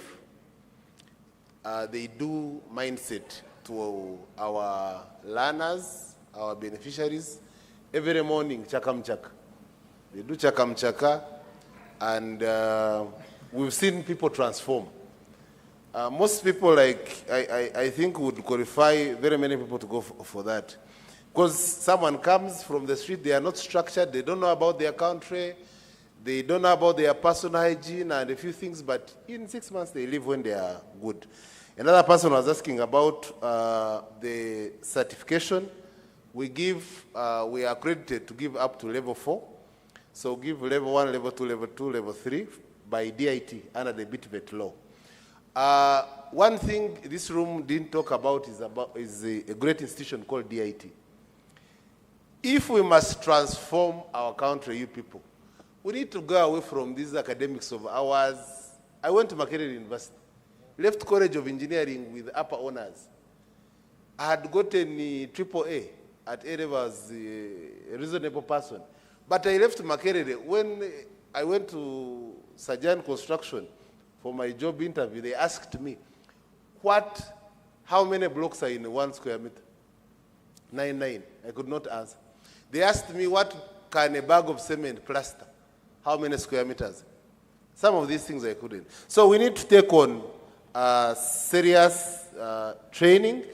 These are things that we, like all of us here, we kind of joke, make a big joke. We talk about something, then we don't want to do it ourselves. No, let me, okay. Now that I've talked about the education, I knew you'd stop me. But to emphasize, you see, our education system, the way it is structured, we take people to school, pay school fees from senior 1 up to senior 6. Someone who has left Budo and done PCB, what can they do? Do they have any skill? God forbid you're out of the world or anything happens, nothing. So we call upon National Planning Authority, work with the Ministry of Education, empower DIT. So that in our schools, people teach things at home.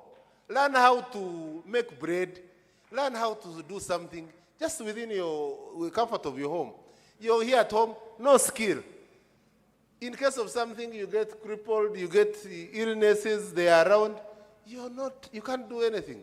So let's embrace skilling and let's support DIT and also become better. I will conclude with this. Members, we've talked about tooling and equipping. Sir, Mr. Minister, I'm coming on Monday with my team. Instead of littering, I'll call it, let me use a bad word, giving to those who are not ready. Government of Uganda, the same government has trained people, they need tools. So we'll equip them, pick from there, and our youth will be equipped. And the very, very last one, let's get serious. Members who are here, let's walk the talk. You lead a constituency of agriculturists, but you have no farm. You're from a society of fishermen and women, but you don't do what they are doing. Since we are in this beautiful pearl of Africa, let's go back and practice these things. People will learn from them if we are doing them. You're a member of parliament, the president has talked about the 4-acre model, nothing. You have nothing to show to your constituents. So it is high time that all of us who have been privileged, the way we are here, we go and do things and develop us. And these things earn money. An acre of coffee, 1 acre of coffee, a year you make 10 million shillings. In Uganda here. And people are still crying of salary, what, we need increment, yet we really have everything. So I would like to thank National Planning Authority and you for giving us this opportunity to showcase these ideas, but I think we should come together and really walk the talk and make this country very proud. I thank you. Yes, thank you. I have two concerns, but just to build on Raymond a bit, you can use the Youth Livelihood Fund and the Uganda Women Entrepreneurship Fund to equip your trained youth. They are not paid. And they have to repay the money. Remember, it is not free lunch. This is not a grant. You have to repay it back. Now, the issue which was raised about the low repayment, my sister, I wish you were there as the chairperson talked about it. In the financial year 2018-2019, we got the tsunami of all things. Our budget was cut by Ministry of Finance by 95%. 95%. And we have this problem in this country now. Programs cannibalize others. A program is starting, it must kill another one. And that was the time Yoga was started. Now you have PDM. Once you're introducing another one, it must kill another one. And that's the problem you're having in this country. We don't talk about improving it. And National Planning Authority, you're part of the culprit. You say, these programs are the same. They are not the same. For instance, PDM will never fund people in arts, he's talking about. Will never fund metal fabrication. Will never fund garment cutting. It will not. It is, the 7 areas are there and they're in agriculture. But Planning Authority with the finance, they will support us, say, these things are the same, therefore, they cut.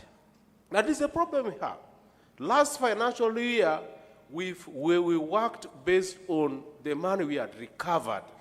Actually, it is this year that we are being given money by finance. That is a problem we are having in this country. So, and that affected us. Our recovery by 2018-19 was 4 billion per quarter. That was what the youth were paying. It reduced to less than 300 million. That is what we did. The people educated like you, who are economists, who know that we are dealing in a volatile product, whole money, which doesn't need a lot of noise. Hey, this one, and you just spoil things. I feel disheartened, and I really feel for the youth. Number 2, the trainer.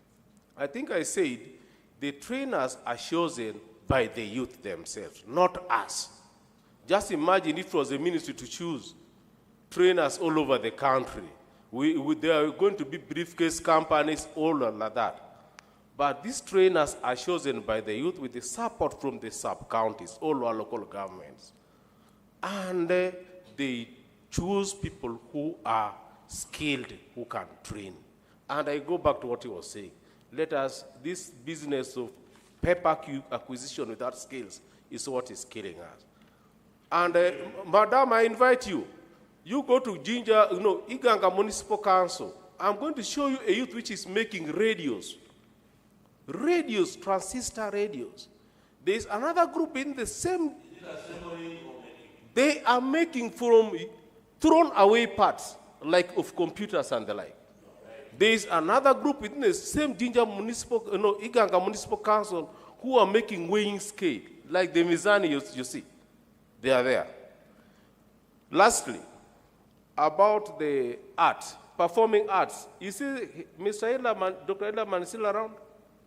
Within the Youth Livelihood program, we have funded, I think 3.2% of our projects are in performing arts. And the highest, the project with the highest amount, I think was 22.4 million shillings, was in arts in Ibanda Municipal Council.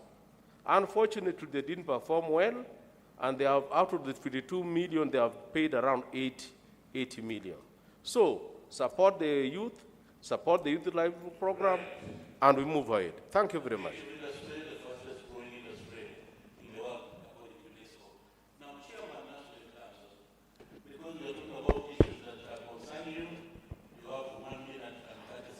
Thank you so much. I think I should start with clarification. I have just learned when the commissioner is speaking that he was also now delegated by the minister. So now that the minister is here, I withdraw the statement. So he's now in two capacities, the PS and the minister. That's okay.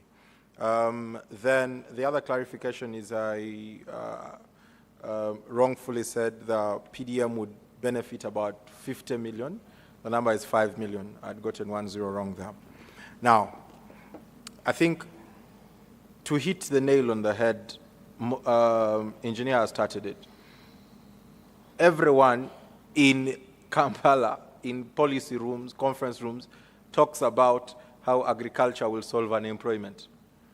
But not enough people have farms to show that agriculture employs people. The president went as far as saying you can plant on a 4-acre model, and still people who have disposable income have not started 4-acre models. And I think that's where we need to go next. Can we push urban people to go and demonstrate how agriculture creates jobs and how it can be commercialized? Then people there will know that the economics make sense. It is not going to work when we sit here and we insist. When they are down there, they feel like all I need to do is eat food, and they maintain subsistence form of agriculture. The president himself did drip irrigation. Drip. It is the lowest form of irrigation advancement. But he demonstrated it, and we made memes and jokes about him. We did not realize that he is trying to show the lowest person that you can still be adaptive to climate change. So those are the things that we need to move away from and insist on. The second thing of three that I will end with is the question of relevant investment. Relevant investment means you are solving the problems that impede development.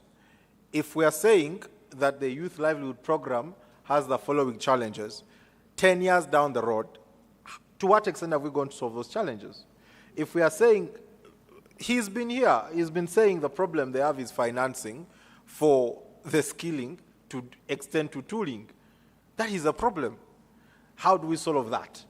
That is how we should come together. If we are saying there is cannibalism of programs, because I've never understood it. When one program comes up, another must die. Yeah. Without comparing, they never sit in the same room.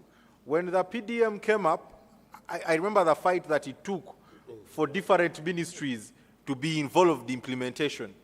Because Ministry of Local Government was saying, this is domiciled here, you people wait outside. It didn't make sense. And then you end up with a program where literally we are back in square zero for where Ministry of Gender's programs were in 2014 is where they are starting from in 2023, because there is no room where they come together.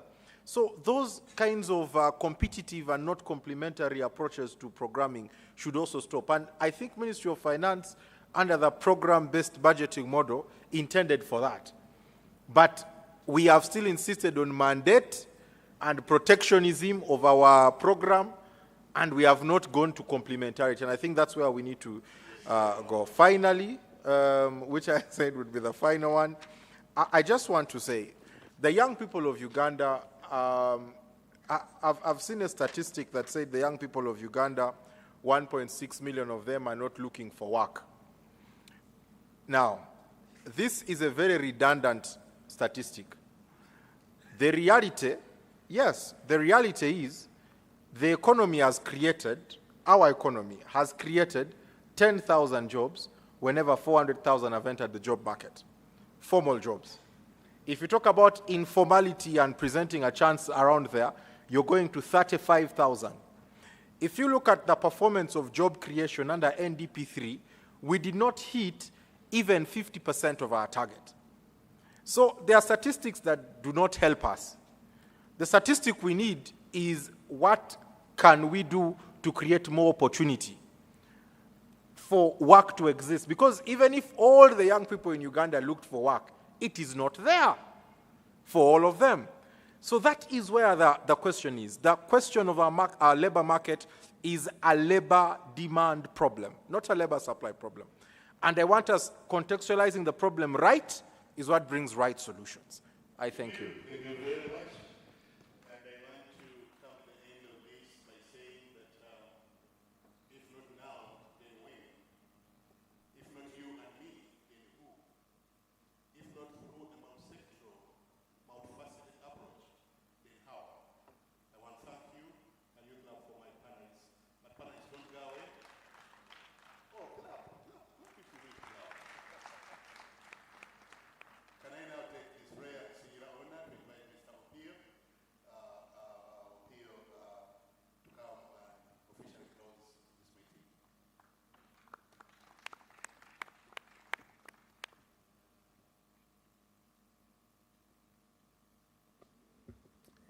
Okay, all protocols observed, and I would want to say the colleagues remaining here, the panel members and the audience, I think it shows those who are committed to the discourse. And a big round of applause to you for that. I'll make it short. I'll first say that I do align myself on behalf of the UN country team to the submissions made by the panel members, and especially ending with the chairperson of the National Youth Council. I think you couldn't have said it better, Jacob. Identifying where the challenges are, and therefore coming with the right solutions for the challenge. Three key areas that I would want to highlight as we conclude. One, the report, the paper does highlight the need for pro-employment planning. So how do we, amongst all these things they have said, have three categories of targeting? We already have, and the chairperson for the Gender Committee has just left, we have in Parliament of Uganda what you call the gender budgeting process. So how do we move that gender budgeting process into a pro-employment budgeting process, such that all the sectors in government also have pro-employment plans and targets? Because the responsibility for creating opportunities should lie across the sectors. That is one key takeaway. Then two, how do we be futuristic in our planning and targeting?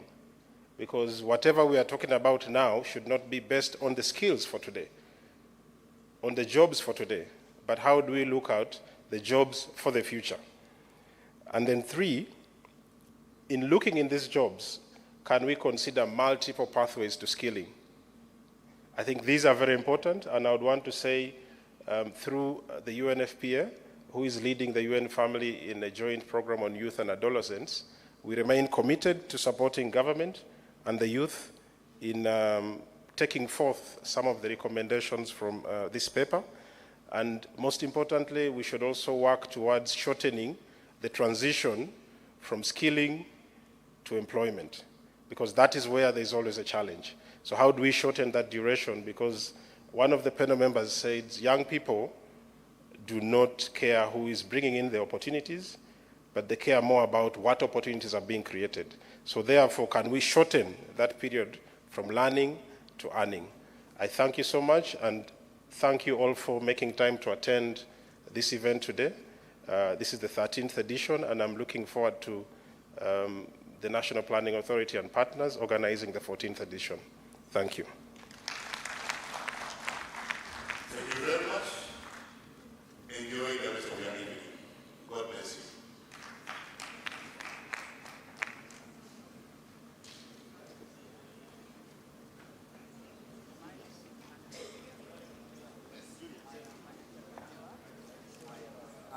I'm passionate about youth. My educational background is business computing.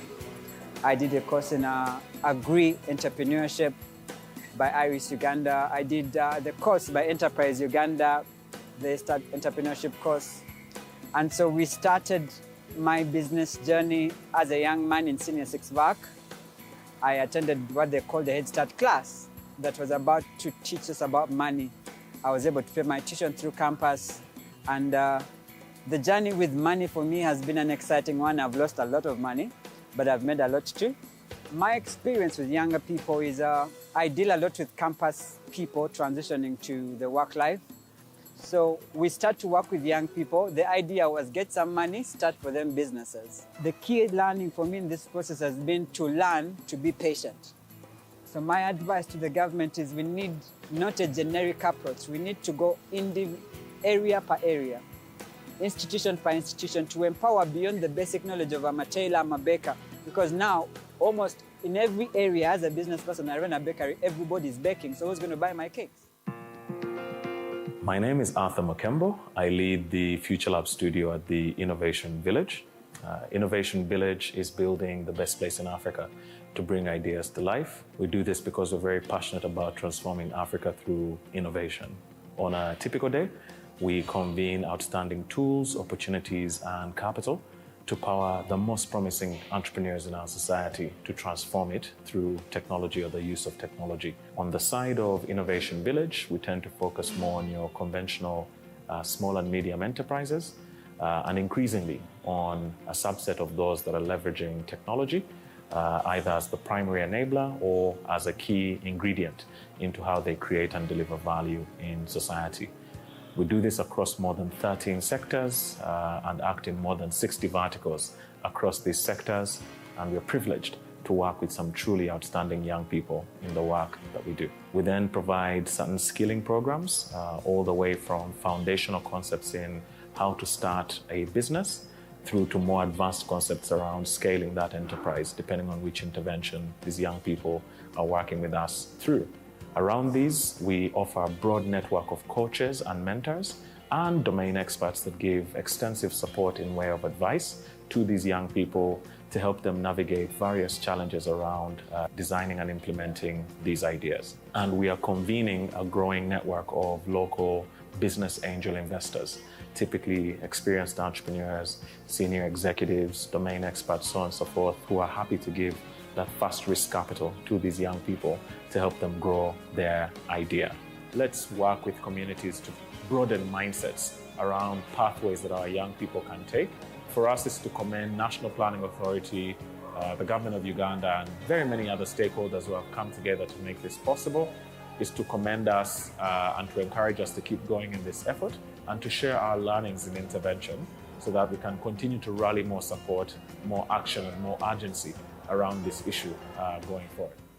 Erinnya lyange nze Kulumba Dauda Nason nga mbeera Ndejje. Ebyokusoma byange nasomako until when I finished senior 6. It wasn't an easy journey, especially from S2 up to when I finished senior 6.